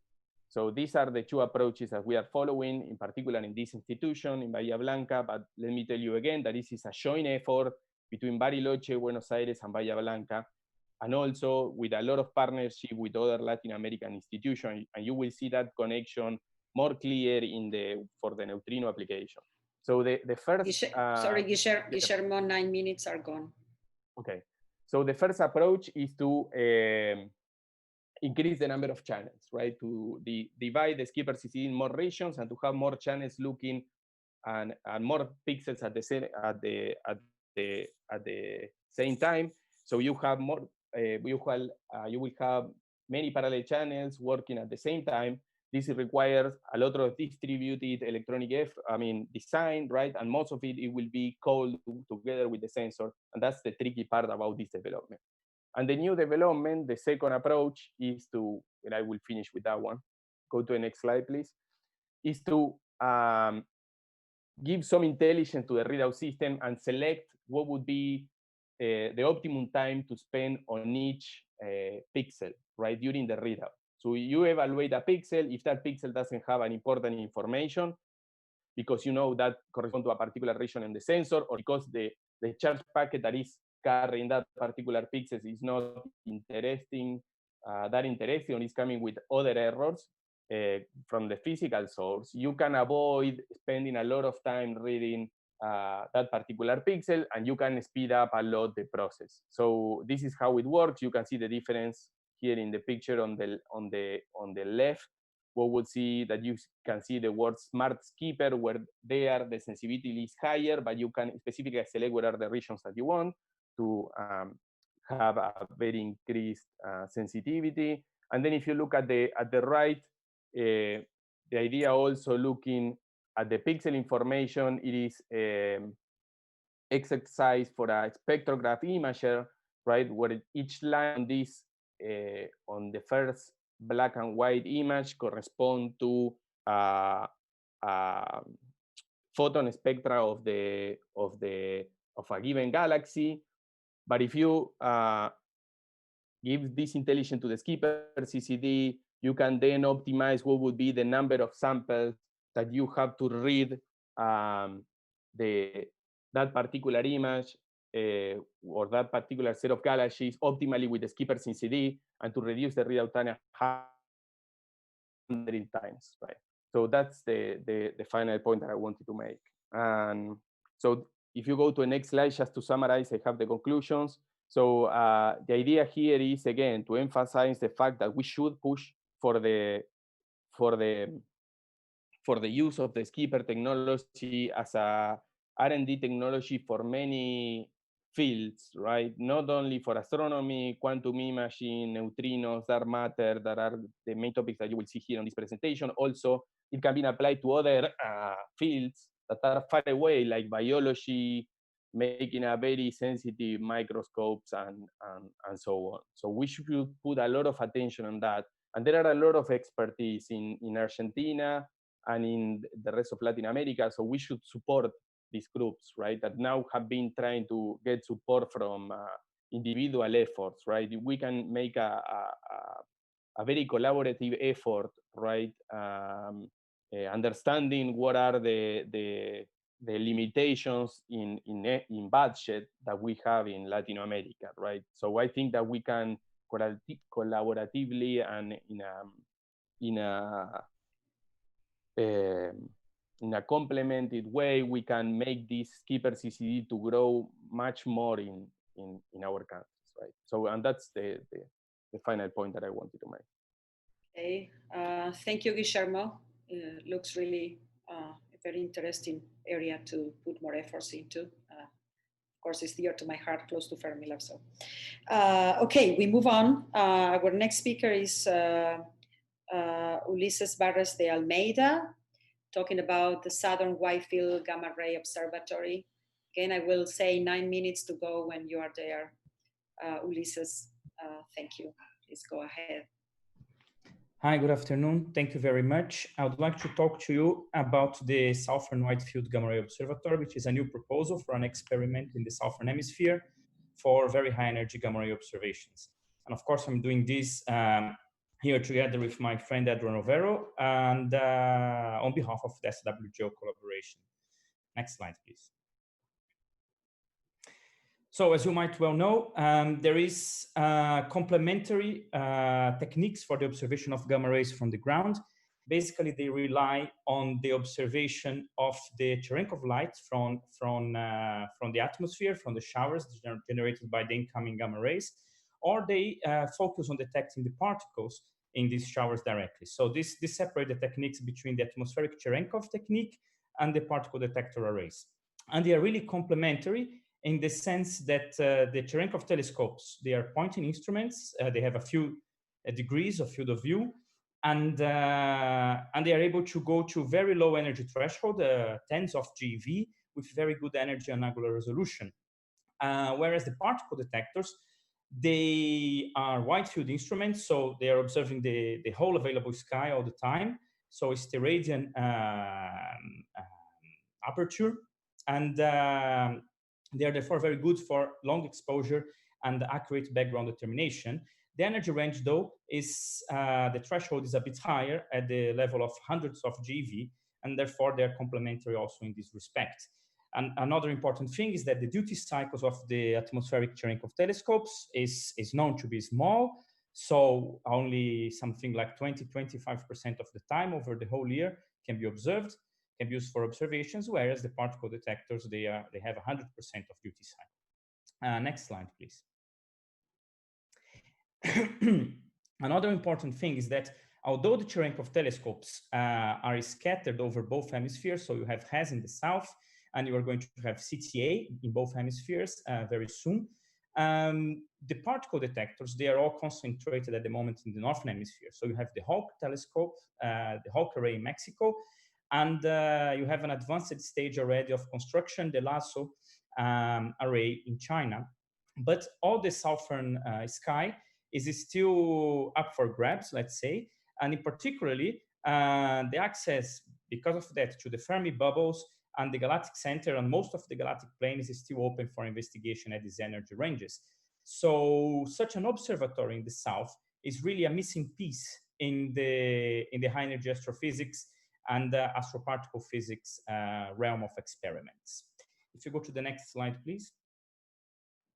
And another important thing is that, as I mentioned, these instruments like CTA is going to be, but the other Cherenkov telescopes active like HES, MAGIC, and Veritas they are pointing instruments, and therefore, especially for the observation of transients, they rely on external alerts. An instrument like SWGO would complete the capabilities for a monitoring of the sky at the very highest energies, and therefore would be a very important complement, both to triggering facilities like CTA in the south, but as for allowing better complement to, for example, multi-messenger science, which is a key topic in astrophysics. Now, if you observe the plot on the bottom right of my slide, you can see this is the GRB detected by MAGIC, 1901-14C, and you can see in gray the spectrum of the source, and you can see that the sensitivity of SWGO is very well tuned, as it's expected, for detecting this kind of bright nearby GRBs right in the prompt phase. So this is a real game changer for the field. Next slide, please. So the collaboration to achieve what we want with SWGO, it's really important that we improve in the collection areas, I'm going to say later, with respect, for example, to HAWK. And also we go to higher altitudes so that we can lower the energy threshold and therefore be able to trigger on the prompt emission of things like GRBs that can also be kind of gravitational wave counterparts. And it's also very important to improve the detector efficiency for the individual units, in particular, improving the muon tagging capability so that we can do better gamma hadron separation. There is a group of 13 countries that have united to this task, and we are now 1 year into the R&D program that's supposed to last for 3 years and come up with a core science case and a design, reference design that can answer to that, and as well as an appropriate site. So this is the list of countries, and there are also some supporting scientists that are not part of member countries but contribute to the experiments. So next one, please. So the concept, as I said, basically, if you see here on the left, is to have a much larger coverage area than HAWK. basically by having an inner core with a very high filling factor of 70% instrumented area. That is about 4 times the size of HECAP now. And then to have a very large external detector area, less instrumented, much less instrumented, about to the level of 10%, but which allows for covering the low energies. And as far as detector units are concerned, we are expected to use water tanks and maybe some ancillary things for muon tagging. But the idea is to use more compact units than HECAP so that we can go to higher altitudes more manageably. And we are also investigating alternative designs using lakes, for example, instrumenting lakes or artificial pools that are created for this. So the next one, please. And as you can see here, both in the resolution and sensitivity, the idea is to improve a factor of a few up to an order of magnitude, HECAP capabilities over the entire range, and also extend the visibility of SWGO from a few, from several hundreds of GeV, which is the case of HECAP, down to something close to 100 GeV by going to high altitudes. So this would be very important for the transient science. And as you can see as well, at the very high energies, such an instrument would be outperforming even CTA. And this would be extremely important for the study, for example, of pevatrons and the highest energy sources in the galaxy. Next one, please. And this is another important point I'd like to make. I mean, although the detection area of SWGO is not a match for CTA, over time, the annual exposure, because of the large time, the 100% duty cycle of the observatory, the annual exposure is much higher, which means that SWGO, even in terms of sensitivity for surveys, is going to be a very important facility. So to observe the galactic plane. So next one, please. So one of the things that we are doing now is to raise a list of potential candidate sites. This list is still under investigation, and if any of you have a good site in mind that would like to propose, that's the time to do it. We aim at evaluation of this list next year to get to a final choice of the site by the end of 2021. And there is, as you can see, something like 12 or 13 sites that have been listed at the moment over several countries in the Andean region. So there is Argentina, Bolivia, Chile, and Peru. And to the right, you can see some pictures of some of these sites, including, for example, a lake site in Peru, where we are considering to evaluate the instrumentation of the lake as a detector. And next slide, please. So, as I mentioned, the collaboration has just been established in the end of last year, and this is a picture of our first collaboration meeting in Padova. You can see more details about SWGO in this webpage, and you are, of course, more than welcome to write me or any of the members that you find there. Thank you very much. Thank you, Ulises, for the very nice presentation and for being the only one who kept on time. Thank you. So the next speaker is Daniel Elvira, and we'll talk about Latin American computing. Daniel, please. Can you hear me? Yes. Okay, so first of all, it is a pleasure for me to be virtually present in Brazil, and I only wish I could be physically there. My presentation is about opportunities for growth in Latin American institutions in the area of software and computing in high-energy physics, and it will be centered around the Latin American workshop on software and computing challenges in HEP held in Mexico City last year. And this talk is actually on behalf of the LOSCHEP 2019 Scientific Organizing Committee. Slide number 2. The purpose of LOSCHEP 2019 was to gather in one physical location most Latin American physicists and computer scientists with interest in software and computing applications in high-energy physics. And members of the international community were also invited. The workshop provided the opportunity to learn from each other about the status of this subfield of high-energy physics. The idea was actually to identify topics of common interest particularly among Latin American institutions. And the ultimate goal was to explore partnerships and funding opportunities between Latin American institutions and also with international labs that host experiments.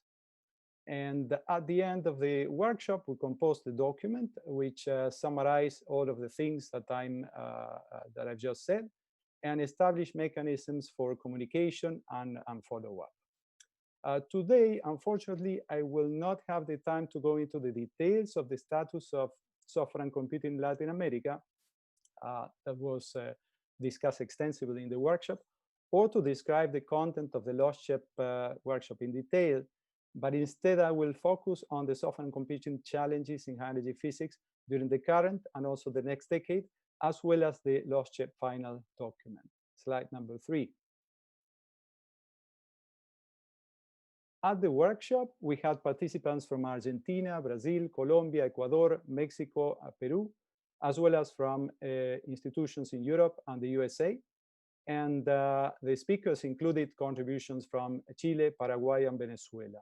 I invite you to visit the workshop webpage, which includes an Indico agenda with all of the presentations that have been uploaded, as well as links to the final document. And there is also a live document where you can still propose new projects or join existing ones. Slide number 4. Of course, this workshop did not happen in the vacuum, and the context is the high-energy physics program in the 2020s. And we know that the international community has an ambitious program with major experiments in Europe and the US, including the largest ever neutrino experiment to start in 2026. This is the Dune experiment, and the high luminosity LHC physics run to start in 2027. The common theme of this program is complex detectors, but also large data sets to collect, reconstruct, analyze, and simulate. And in Latin America, experimental particle and astroparticle physics programs have experienced a significant growth since the 1990s, with significant contributions in the international scene and a growing domestic program. Slide number 5. And this domestic program, of course, benefits from a very central location of Latin America in the world map, as you can clearly verify in the slide. Slide number 6. Let's now move to the root of our problems, and not those of Latin America, because that would take very long workshop to analyze, but those of software and computing in high-energy physics. For example, the LHC experiments use approximately 1 million CPU cores per hour per day and produces 1 terabyte of data with 100 petabytes of data per year. We also know that the experiments will need between 10 and 100 more computing resources in the high luminosity LHC era, both related to CPU and storage. So the big question is, will the computers get better for the same price? And we know that Moore's law sort of holds, although the doubling time in the number of transistors per unit of volume is lengthening to more than 2 years. But the problem is actually that Dennard scaling, which is the dissipated power per volume independence with the number of transistors, breaks down at about 3 gigahertz clock speeds. And that means that we cannot count on the performance of a CPU chip to double every 18 months, as it has been happening in the past until 2005. And our problem is that we need to buy a lot more computing with the same flat budget that we've been told we will have. Slide number 7. And that launches us into a brave new world where the solutions will have to be based on leveraging growth in core count using multi-core machines, exploiting concurrency and parallelism using multi-threading and vectorization techniques. Machines will not consist of CPU anymore sometime in the future, but of chips with so-called accelerators, which could have a GPU, FPGAs, or ASICs, and the ASICs are actually application specific. These are accelerators that are application specific, unlike FPGAs, which are programmable. Artificial intelligence algorithms, as well as dedicated hardware, also offer the promise to speed up data processing and increase event throughput. In addition to all these technologies that present to us as an opportunity, the lack of resources has moved the community to pursue common solutions. That's to avoid duplication. And this has been done partially through the establishment of the HEP Software Foundation, or HSF. The HSF hosted a one-year-long process that delivered a white paper entitled A Roadmap for HEP Software and Computing R&D for the 2020s. And this process achieved a massive community engagement with the participation of 310 authors from 124 institutions. And they produced a document that contained 14 chapters, which was published in Computing and Software for Big Science. Slide number 8.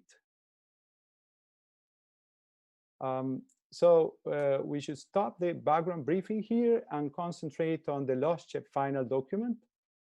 Basically, it includes the goals I mentioned before and the summary of the challenges I described in the last couple of slides. But let me summarize for you the content of the workshop in a few bullets. We had presentations mainly delivered by international speakers on the challenges and ongoing R&D projects in the many areas of interest. We also had Latin American speakers talking about computing infrastructure, software and computing contributions and interests of individual Latin American countries. We also had feature presentations on high-performance computing and artificial intelligence. And the document also lists discussions, ideas, and action items, including the organization of educational and training events, the potential establishment of regional centers for communication and information exchange, and the construction of a database with information on experiments, interest, experience, and skills, funding opportunities, and software and computing training events. There were two interesting ideas that I would like to share with you.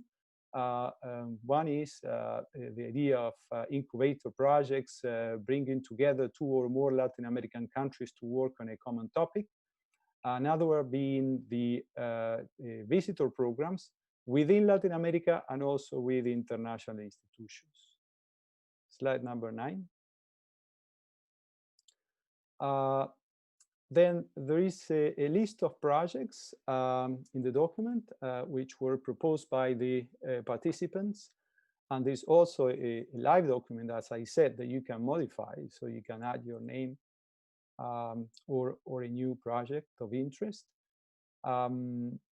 Without going to details, let me list the work areas, which include generators, simulation, trigger, reconstruction, particle identification, analysis tools. And if you go to slide number 10, performance portability, machine learning, data management and processing, education, and training. And let's now go to slide 11 to the conclusions. So HEP experiments are highly data intensive and require high quality software and computing. The landscape for software is becoming ever more challenging. And in this context, Latin America's computing infrastructure for science is growing fast, with large computer clusters serving as either tier 2s or tier 3 centers within major international experiments, including the LHC experiments. Also, heterogeneous computing is taking root, with more and more resources counting with GPUs and ASIC chips for specific applications. Superconducting laboratories and HPC facilities also are also active in Latin America, serving a broad range of scientific disciplines, including high energy physics. And this happens mainly in Brazil and Mexico. My conclusion is that the time is actually perfect for Latin America to strengthen involvement in high energy physics, software and computing R&D. And this would achieve a broader impact of the region in the domestic and international program, as well as a significant educational role in the development of human resources and emerging technologies, such as heterogeneous computing and artificial intelligence. Thank you. Thank you, Daniel, for this very nice summary of an area that obviously is at the base of what we do. So I think we have done our tour de force with the 6 presentations. Now we are going back to discussions. So kind of where we left with the first presentation, probably is good, Hernan, if you put the questions that were at the end of your combined presentation. And I suppose Reina, Hernan, Arturo are going to lead the discussion, and I will be here just intervening as needed. So please go ahead. Yeah, just to remind people that there's a Slack channel that you can also ask questions in the Slack channel. I can read if you want, or the minutes can read. Anyone can read. I think that when people put the hand up, it comes up in the chat of participants higher up in the list. So, so you can do both, I think. But yeah.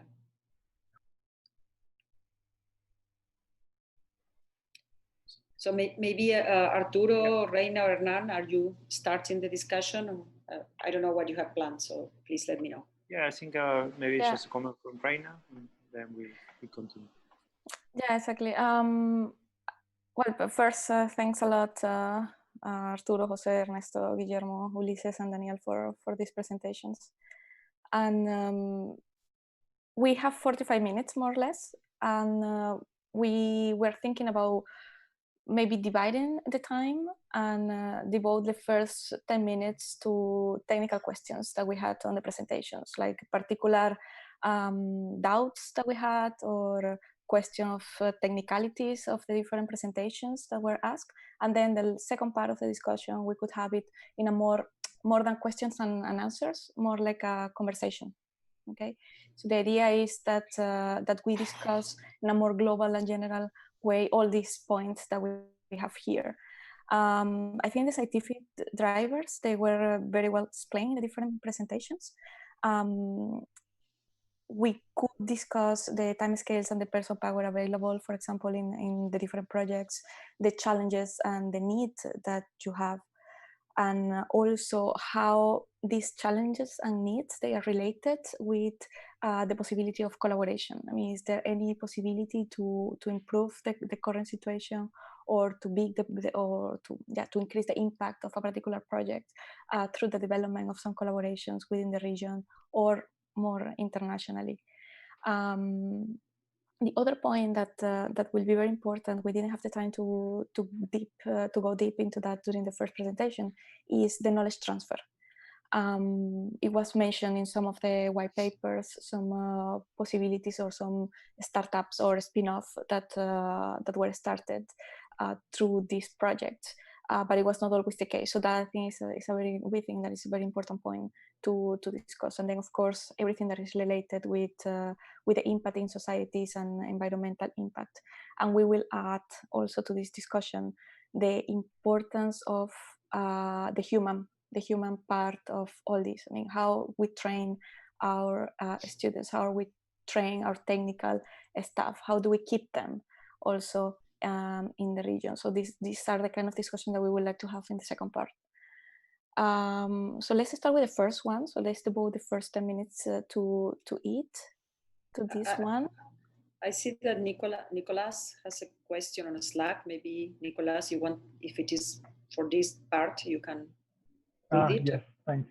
It was a question to Guillermo Fernandez, but it is out of curiosity, because Guillermo mentioned an experiment called Oscura. I think it was about neutrinos or dark matter. I was very curious because I never heard about it. So if not, Guillermo is there, and if you could comment. Yes. On that. Hello. Can you hear me? Yes. Yes. So Oscura is a new project for a multi-kilogram array of Skipper-CCDs looking for galactic dark matter, right? For light galactic dark matter. This is a multi-kilogram, and now it is driven by the US, and it is in a very it's at the beginning of the R&D effort, right? There's an R&D effort for many years, and then after that point, the experiment should be built, right? And so that now, so it is a multi-kilogram experiment using Skipper-CCDs for dark matter search, and it is stage of R&D effort, essentially. Okay, thanks.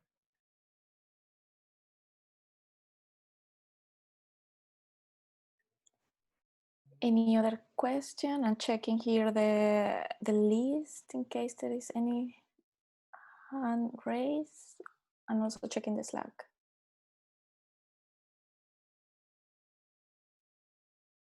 I don't see any hand for the moment. I had a question to Jose.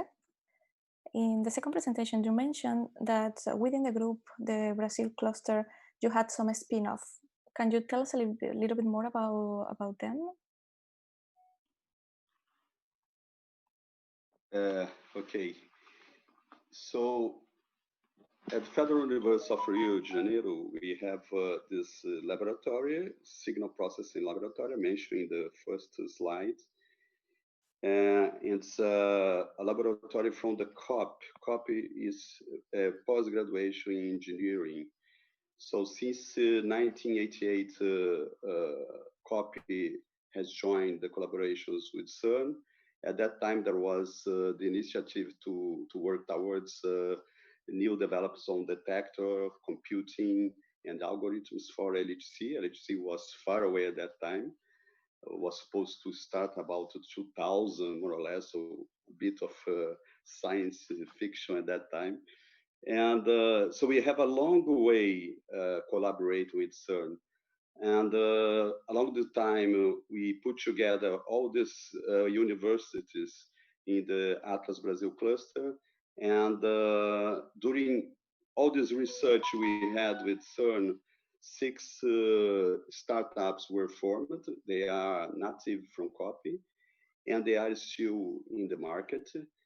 So that's why we have in mind that this period of upgrade is also an opportunity to have more startups being created, but also you can understand that the innovation in high energy physics can be also by software.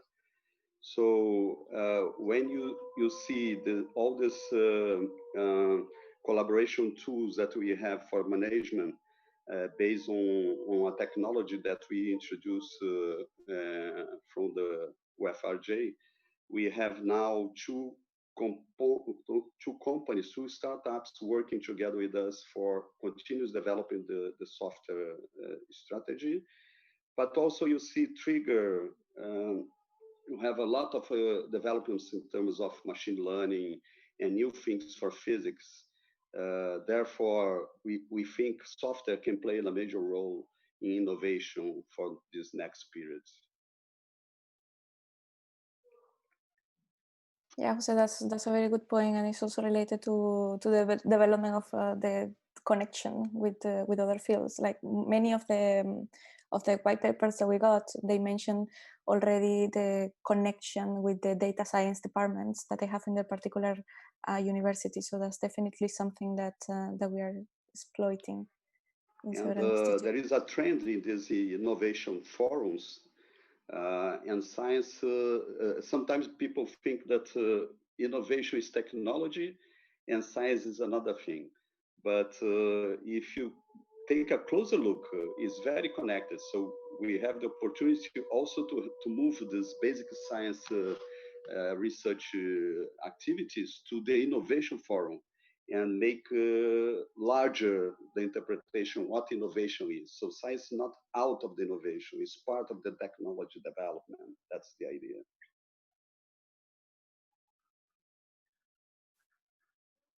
Very good. We have, thanks a lot, Jose. We have a question from Elizabeth. Oh, hi. Hello, everybody. I have a question to Ulisses Barres de Almeida with regard to the the proposal of SWGO. I don't know if Ulisses is around, but the question regards the Lyazo experiment because he compared the SWGO with several experiments, but there is also this forthcoming experiment by, led by China. Oh, could you make some comparison or with the LHAASO? I didn't see. Okay, in this curve, but is LHAASO there?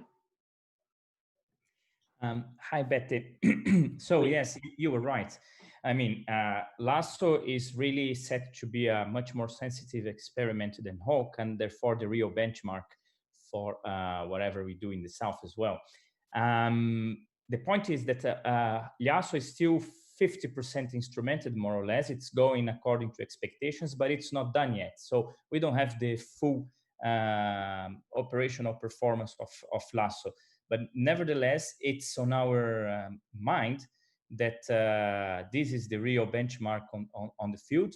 And especially when we consider things like joint studies of cosmic ray anisotropies and things that really depend on a full sky view, combining data from north and south, we are looking at LHAASO for that as well.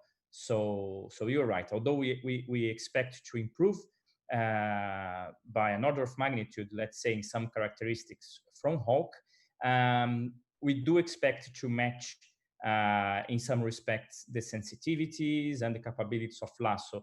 Bear in mind that LHAASO is a hybrid experiment. Therefore, they're going to have both particle detectors as well as atmospheric Cherenkov detectors. So they are quite a large facility. Does this answer your question? Yes, certainly. Thanks. We have a question on Slack to Ernesto from Harold.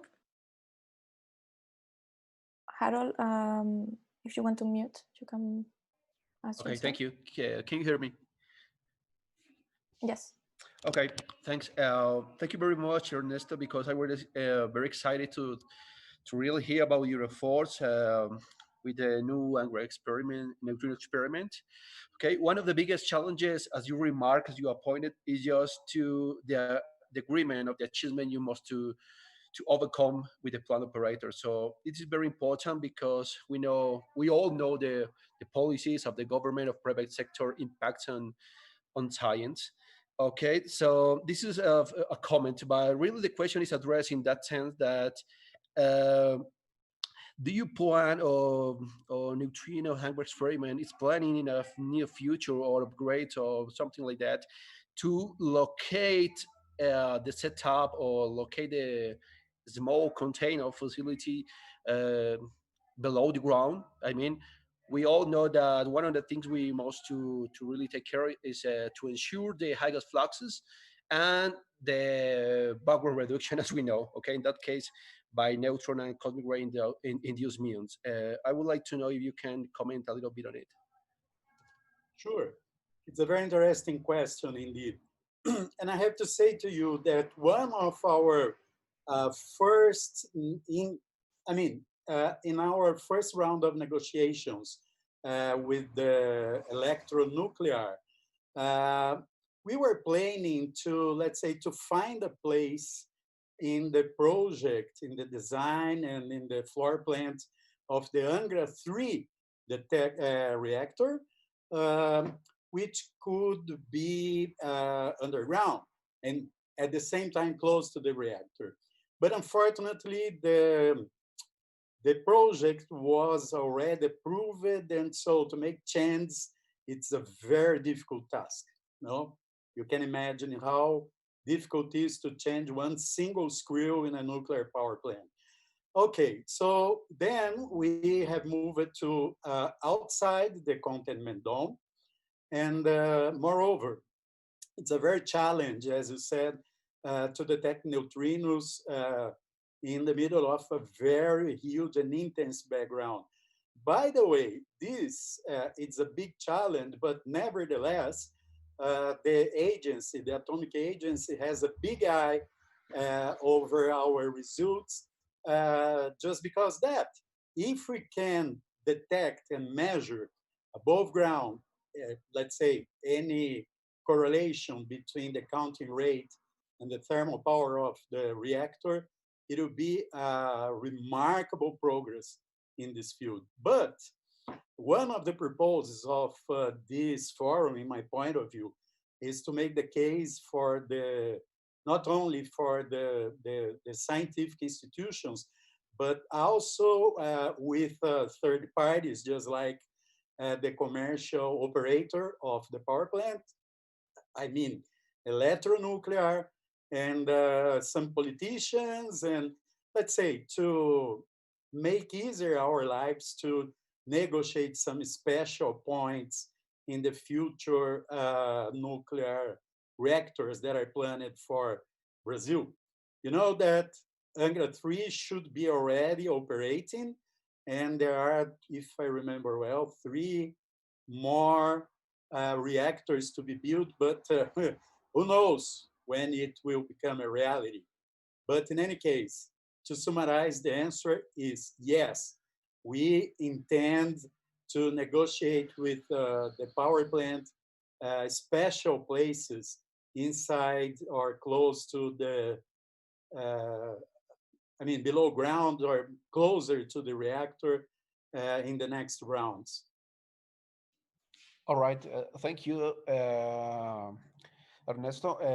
A further comment, if I can proceed, maybe. Go ahead. Okay, thank you, Reina. Yes, it is also trying to involve the other people and over you, Ernesto. Okay, I'm really trying to follow with the EIE and the International Atomic Energy Guidelines. Okay, so I already know that there are very interested to support these programs if we make it feasible from the economical point of view.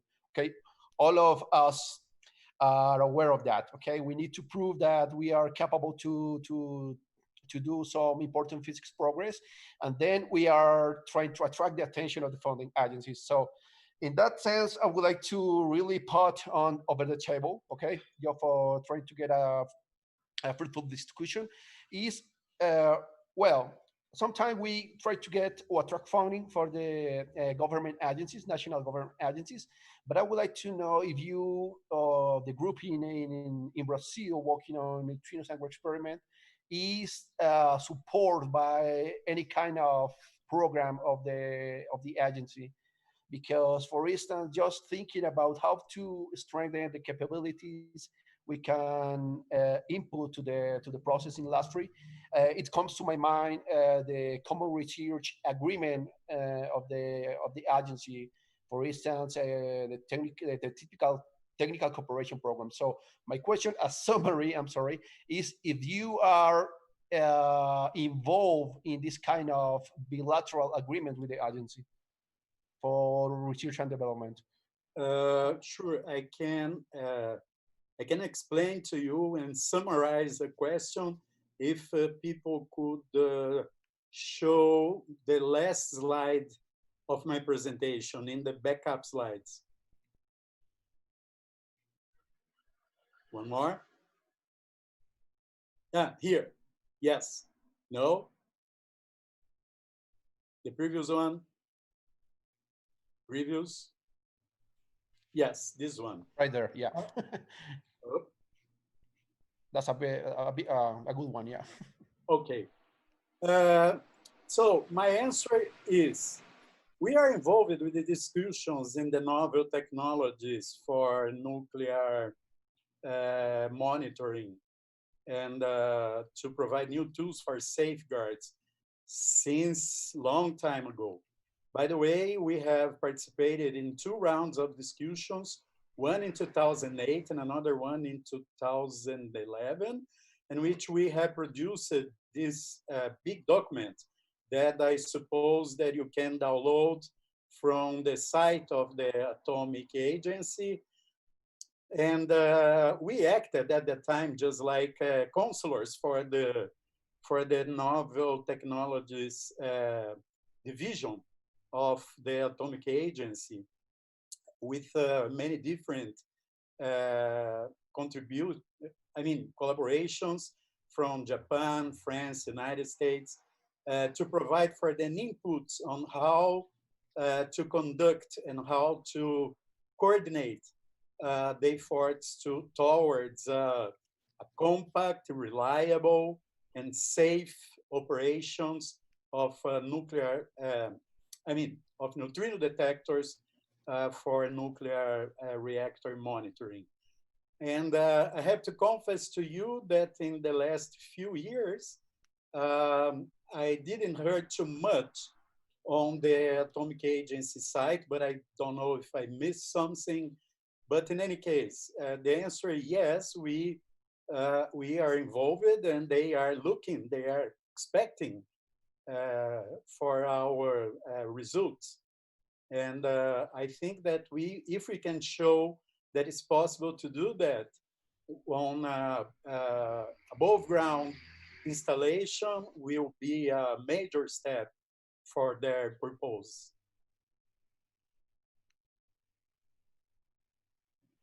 Appreciate it. Thank you, Ernesto. You are welcome. Thanks, Ernesto. We have a question from Irina. So, Reina, just to let you know, we're about 25 minutes left, more or less. Perfect. Thanks. Okay, hi. I just want to answer Harold's first question as well. I speak on behalf of the Connie experiment, which is half of the lab at Angra. So Connie is certainly looking to go closer to the reactor core and in a more well-shielded place. I will show tomorrow that this improves our physics potential. This will improve our physics potential.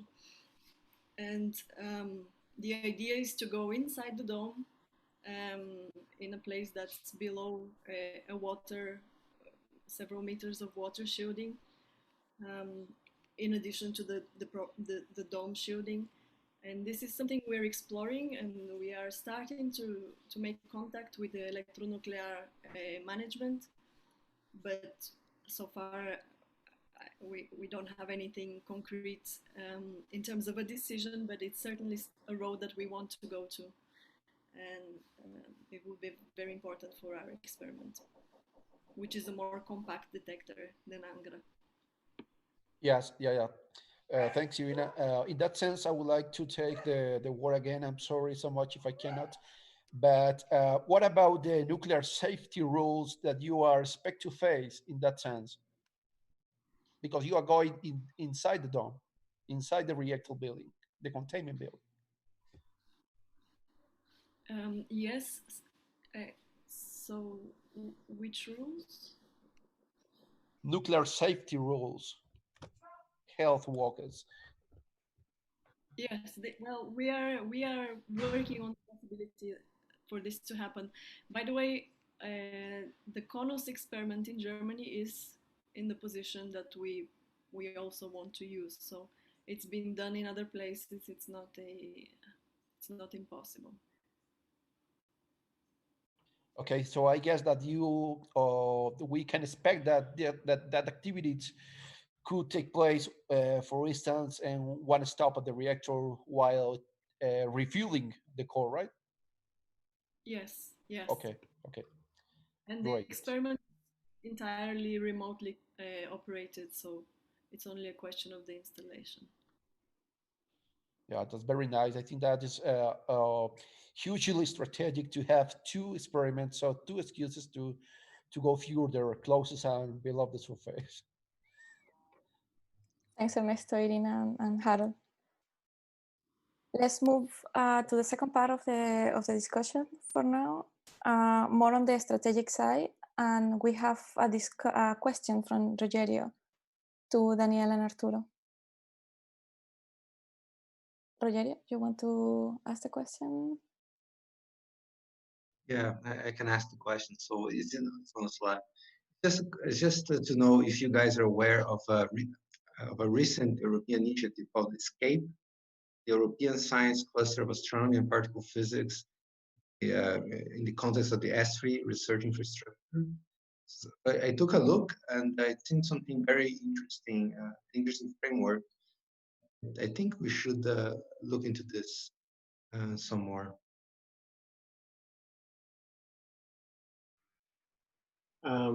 If I can say something, Yes, I saw also I mean, I don't know in deepest because it's a little bit larger than only particle physics. I think in my opinion, in general, I would say yes, you should take into consideration. I think one of the messages I wanted to also maybe profit from the question is, as you can see, even when they try to harmonize, because that's the word I steal from all this discussion, to harmonize tools, harmonize dataset, harmonize. Still, there are many. That's the funny part. Still, there are. So I think that replying to your question, didn't go deeply into the individual tools. Sorry, what Canon is offering, but this is the kind of thing, at least for the menu, that we can point to. What I mean is say, sorry, very quickly, like how to access data, how to store it, how to store software, how to do it in a proper way, let's say. So I think that that's a philosophy that we want to sell, and from the very beginning. I think that in our case, one of the things that would be nice to have is also something that allow us to keep with some of these things, not only to be users, let's say. Of course, we can always contribute. I think that this will be the first step, not hi guys, what can I help you? But at the same time, to have some kind of know-how inside that is in line with all this, the point that Reina also mentioned, and that is to have this, knowledge transfer. Because at the same time, all these things are in some way industry now. We always are like the industry of the physics, almost the industry of the science.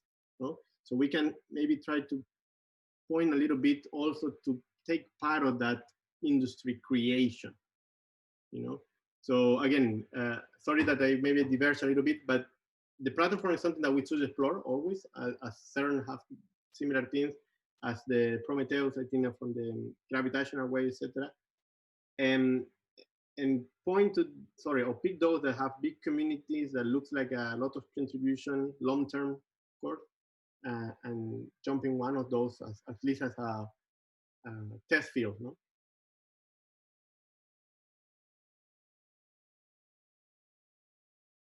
If you allow me, I would like to take the opportunity to highlight something that I didn't highlight enough during my presentation. This is Daniel speaking.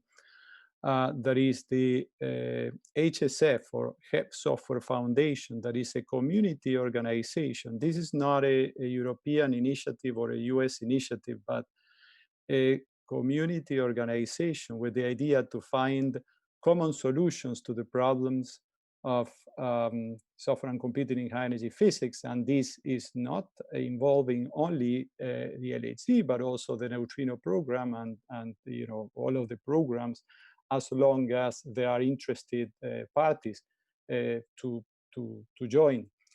HSF, as I said, is a community organization. There is a workshop every year, and also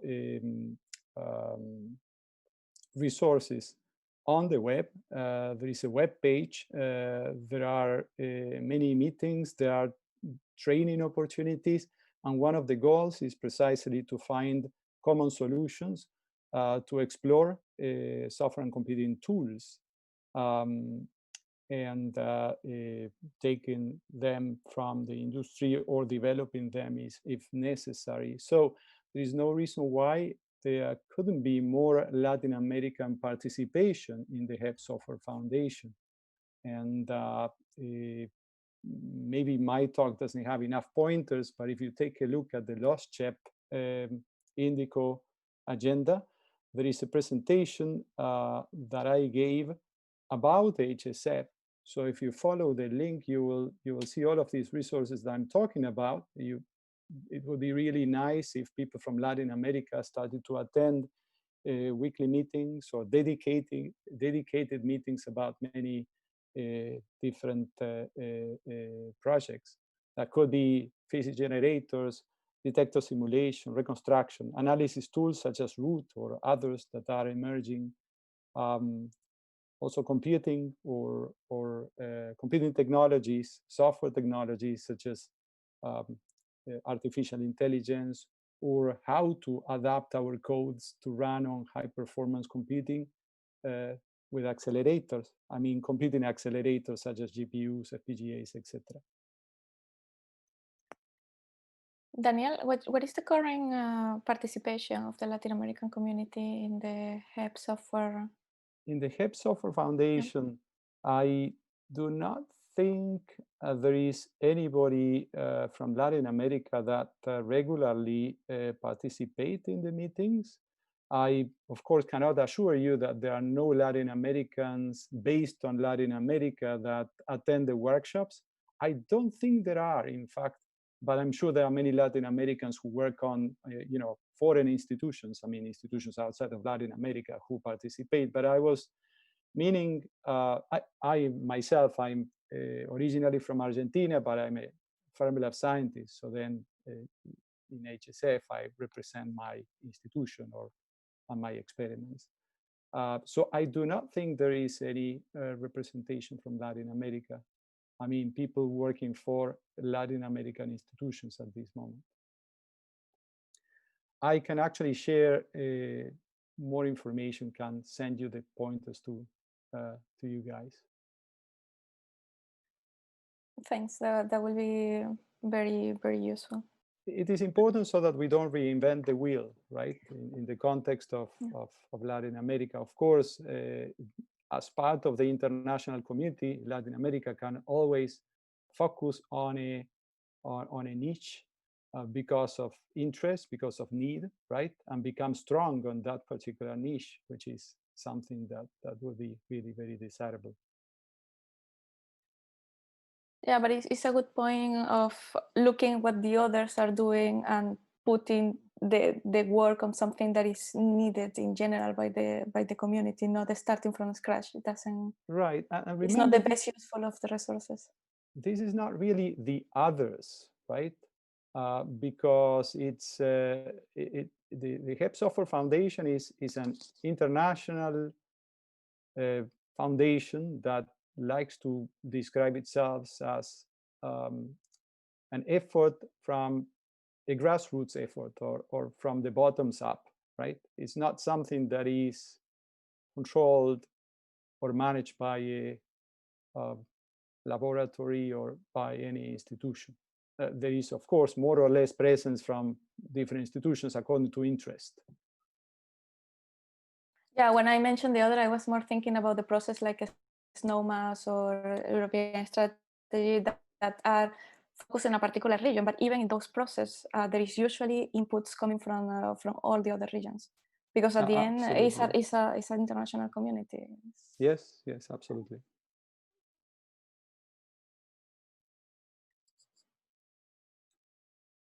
And seeing if we have additional questions.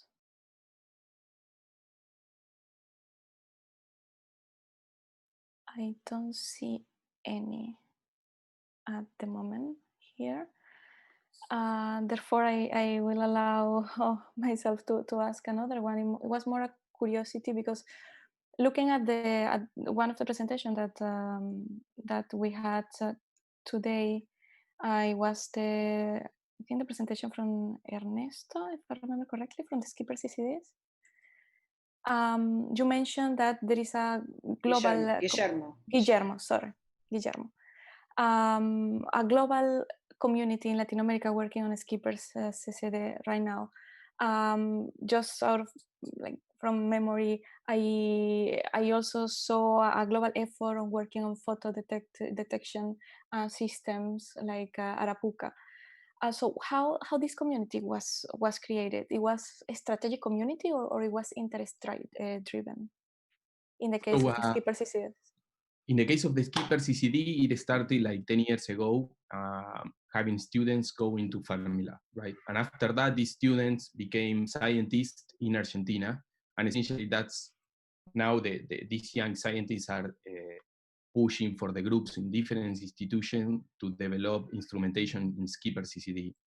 And there's a main goal, which is the neutrino application, right? Neutrino detection, neutrino coming from nuclear reactors, right? So there's a big interest to use the Skipper-CCD as the next generation of sensors for detection of the 7th interaction in reactors, right? And essentially, I will comment about this in the next slide by having this main goal in head, the many groups, first in Argentina, as I was telling you, and then from Mexico, Paraguay, Brazil, essentially showing this effort for the, essentially for the advantages of the sensor, right? Trying to push for the development of this technology. But that's kind of the history. So there are, each of the institutions that I will show tomorrow essentially are pushing for this neutrino detection using Skipper-CCD, but also they have like smaller projects, right, where they use a Skipper sensor for other applications, like quantum imaging, like astronomy, and other technological development, right? Yeah. Thanks, Guillermo. You raised several points basically that are very important. Not only the physics interest that you have, but also the link with other fields, and also the importance of the training and keeping the people that we train also engaged in the science, which is something that is a bit complicated in these times. Yeah, so we see this as an opportunity, right? The scenario is in a way that is a big opportunity, right? Like the point that we have, that it was made today, that we have nuclear reactors in Argentina as neutrino sources, that of course we will make stronger points on this direction tomorrow in the neutrino session. So that's our opportunities that we have in Latin America. And I think that the Skipper technology is another opportunity, right? That was developed from the very beginning from groups in Latin America. And there's a strong development, right? The effort is well balanced between, from the support point of view, of course, Fermila is doing a lot of, is pushing a lot. But since these groups has been involved with Fermila from the very beginning, now they have a lot of expertise, right? And they are involved in many aspects of the Skipper detector, not only the readout, the sensor design, the experiment, deployment, and analysis. So there are theory of expertise distributed around Latin America. And that's the point that I would try to do tomorrow. Yeah.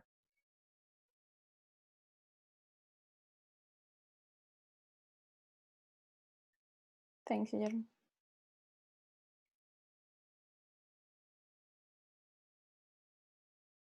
Any other question? Fernando. Okay, thank you. Just a question to Arturo about this proposal that he made. Is this the appropriate time to make it? Yes. So the last question, yes. So what kind of funding are you thinking about it? What kind of budget you think you may need to implement this proposal, to start working and to make it viable? The first part is something that I can, let's say, it will be done for all these experiments, let's say. But to reply to your question, I don't think that at the beginning you have to say, well, we will need this, because as far as I can see in the experience that we have here, with all the initiatives in Latin America, but also here at CERN every day, most of the tools are there. And as was also mentioned by Daniel, there is this common effort transfer to the experiment because it's a need. What my point, let's say, to try to do this presentation essentially was to try to call the attention of do it, pay attention a little bit before to start to do it, because it has to be done anyway. What I mean, is to say in terms of the training, instead of the tools that you, not to buy, but to install, what is really support. And I strongly believe that getting to a collaboration that, as again, the Social Foundation, that have a long-term perspective, because you will be training people with protocols, with methodologies, and finally with tools to compute that have to last in the time. 10, 15 years. So again, these guys that are our master students right now, in 10 years will be happening on the research. Those tools are still valid inside a community that they grow. So I'm trying to reply your question. I don't think there is an initial, let's say, funding because it's something that has to be done. I think it's more like a try to find a way to put it together all this and say, okay, if we are already in this collaboration, or we want to include into this one, pay attention to the thing that we can learn at the same time, so this knowledge can be useful in more than one place. And finally, at least for my, again, very personal view, is that we can teach each other. So, you know, even if you are working with neutrinos and you know, in a more specific context, you say, okay, I am LAC people, Atlas, but still you have to do JIT, you have to do versioning, you have to keep the data in the right place, so we can teach each other this kind of thing that independently, basically almost of the science, but we are physicists still, will be useful. So I think that would be nice to identify like a talents and say, okay, let's, like at this school that was there also proposed, and we can teach each other things that are common into the field and not to reinvent, as I mentioned also in the previous conversation, the wheel every time. Thank you. I don't know if that helps, Fernando, sorry. Yeah, that's true. No, because I was thinking that maybe if it can be, I mean, this looks like very concrete and something that can be started independent of other big projects being started, something that with the activity that is already existing. So you may start developing this as a network and then build it up from smaller to bigger. Yeah, and I think once again, in the part, something that is really important in the last CHEP, for example, Computer High Energy Physics Conference, have been the part of the accreditation. These things, you know, you have software developer or physicists that are very good, so they like to program. But it's always this thing that, like, I know you need to be in the final publication, but what about all these pieces in the middle that have very high technology, or, you know, even simple contribution, but there's still a contribution, can be tracked.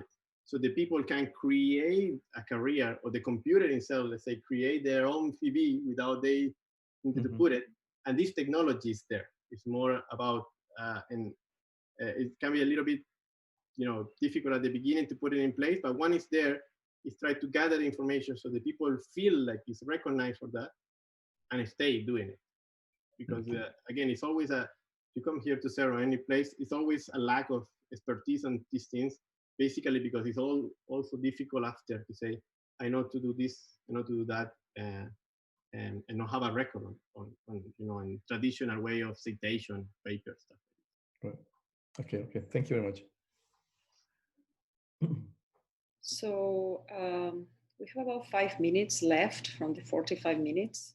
Of course, people are willing to stay longer, but the chair has another appointment. So, but I leave it, Reina, if you want to wrap up, or others. I mean, or I don't know how much we will have time. All the discussions are planned this way, and we'll have a final discussion on Friday, which has different type of topics, I guess, that will come up, like, I don't know, how this effort want to contribute an input to SNOMAS, or, you know, things like that, different directions. So I don't know how much you think you need to hear for what you will have to write in your part of the briefing book. Maybe I leave it to you. Yeah, and I think we have touched in several of the points that that we wanted to discuss, and we wanted to go in more deeper and get more information, which is good. I think that the only missing part that we have, well, not missing part, but one point that we wanted to touch is particular, because we are talking here about the technical aspects, right? The tool for the interesting questions in the physics that we all want to do, and it's the part of diversity. So it's the human part, is in particular something that we see more when we're talking about technical work, when we are doing detector development, when we are working on accelerators.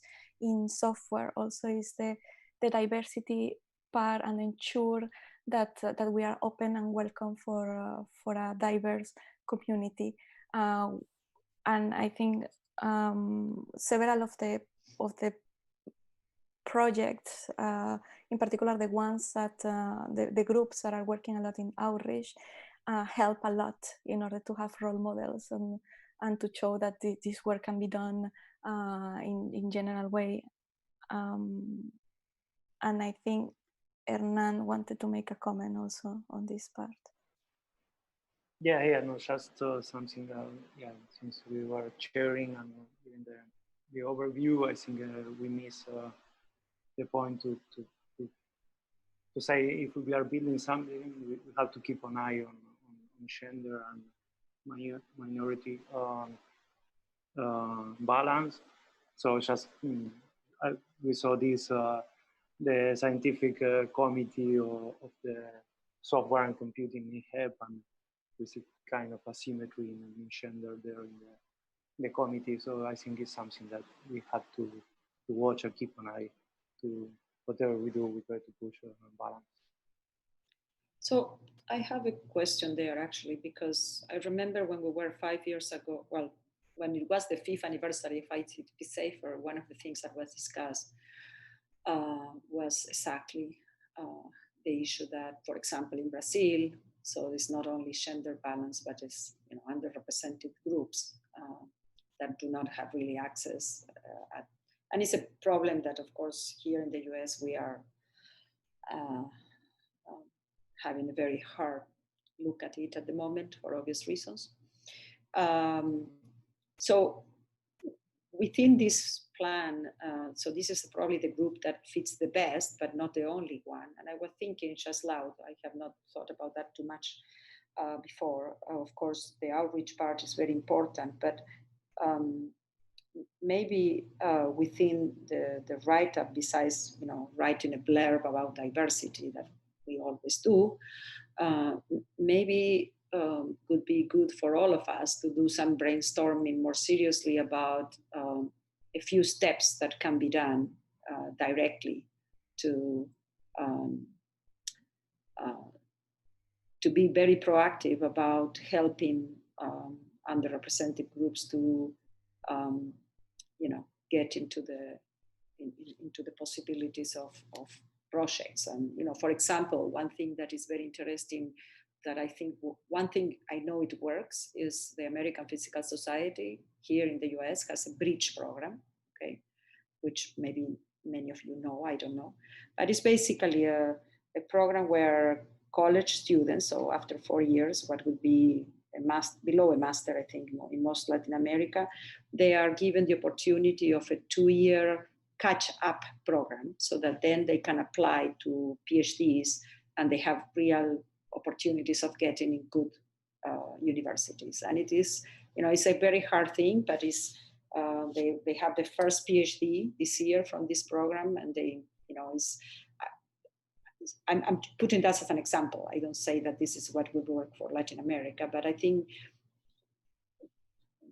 thinking of productive ways to help to close the gap that, I think, thinking about Brazil, what I was hearing in that meeting is that only very few people only very few underrepresented minorities, especially thinking about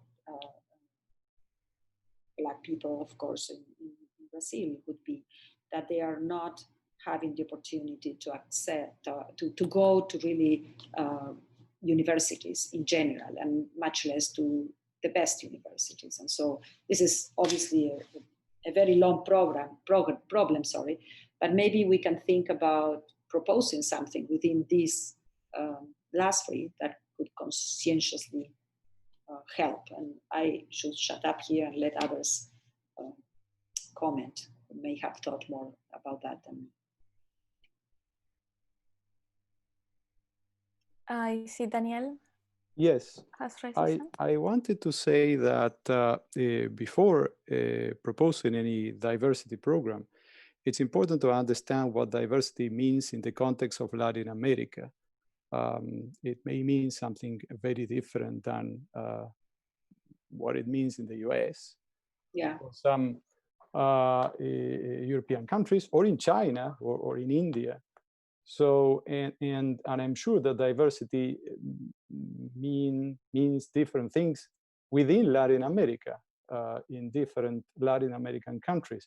So I think there could be some group of people who can volunteer to discuss these issues and come up with the, you know, with some a more well-crafted idea of what diversity means and what it would mean increasing diversity. Of course, the cause of equality for women is a universal one, right? So that's clear. Beyond the cause of equality for women in science, diversity means different things in different parts of the world. And there is also the connection with, I mean, diversity you know, from the side of ethnic groups or racial groups, but diversity also from the point of view of the economic sectors represented in science, right? How difficult it is for first generation college graduates to choose science or to go in the path of science without some kind of bridge program that is more economic than anything else. But there is also the issue of discrimination, racial bias, etc. But as I said, it's different in each part of the planet. So then, maybe you guys have already discussed this extensively, but there should be a committee or a group of people with very broad representation from different parts of Latin America before discussing programs, or even before discussing a statement at the end of this symposium. Yeah, Daniel, I think this is, sorry, Marcela. No, go ahead, please. No, the idea was starting to have this conversation. As you say, it can change a lot from one country to another. I mean, from the social point of view, the educational system can be different in one country with respect to the other. It's mostly public in one country, in the others not. And having this conversation, I think, is important, especially because we are a community that we are growing, and it's growing fast. And having this already in mind, at least having this in the conversation table, is important. And yeah, we can see how to have the conversation with the last three. We can see what is the output, what is the message that we can put out, but we need to go through the discussion. Marcela? Yeah, okay. No, I think we should, we are already over the 45 minutes, so I think we should try to conclude it here. Rogerio, I don't know if someone has any urgent to say, Rogerio especially. Yeah, I just want to say that all the talks are again in this already posted in the site. I want to thank you everybody for participating. Of course, this issue of diversity inclusion is very, very important, and maybe we should actually think of having a special working group within LASRI to study this issue. I think for the moment, I think for today, I think we can wrap up and close the session. If you have any suggestions for the organization, please write to me or write in the Slack channel. So I see you all tomorrow.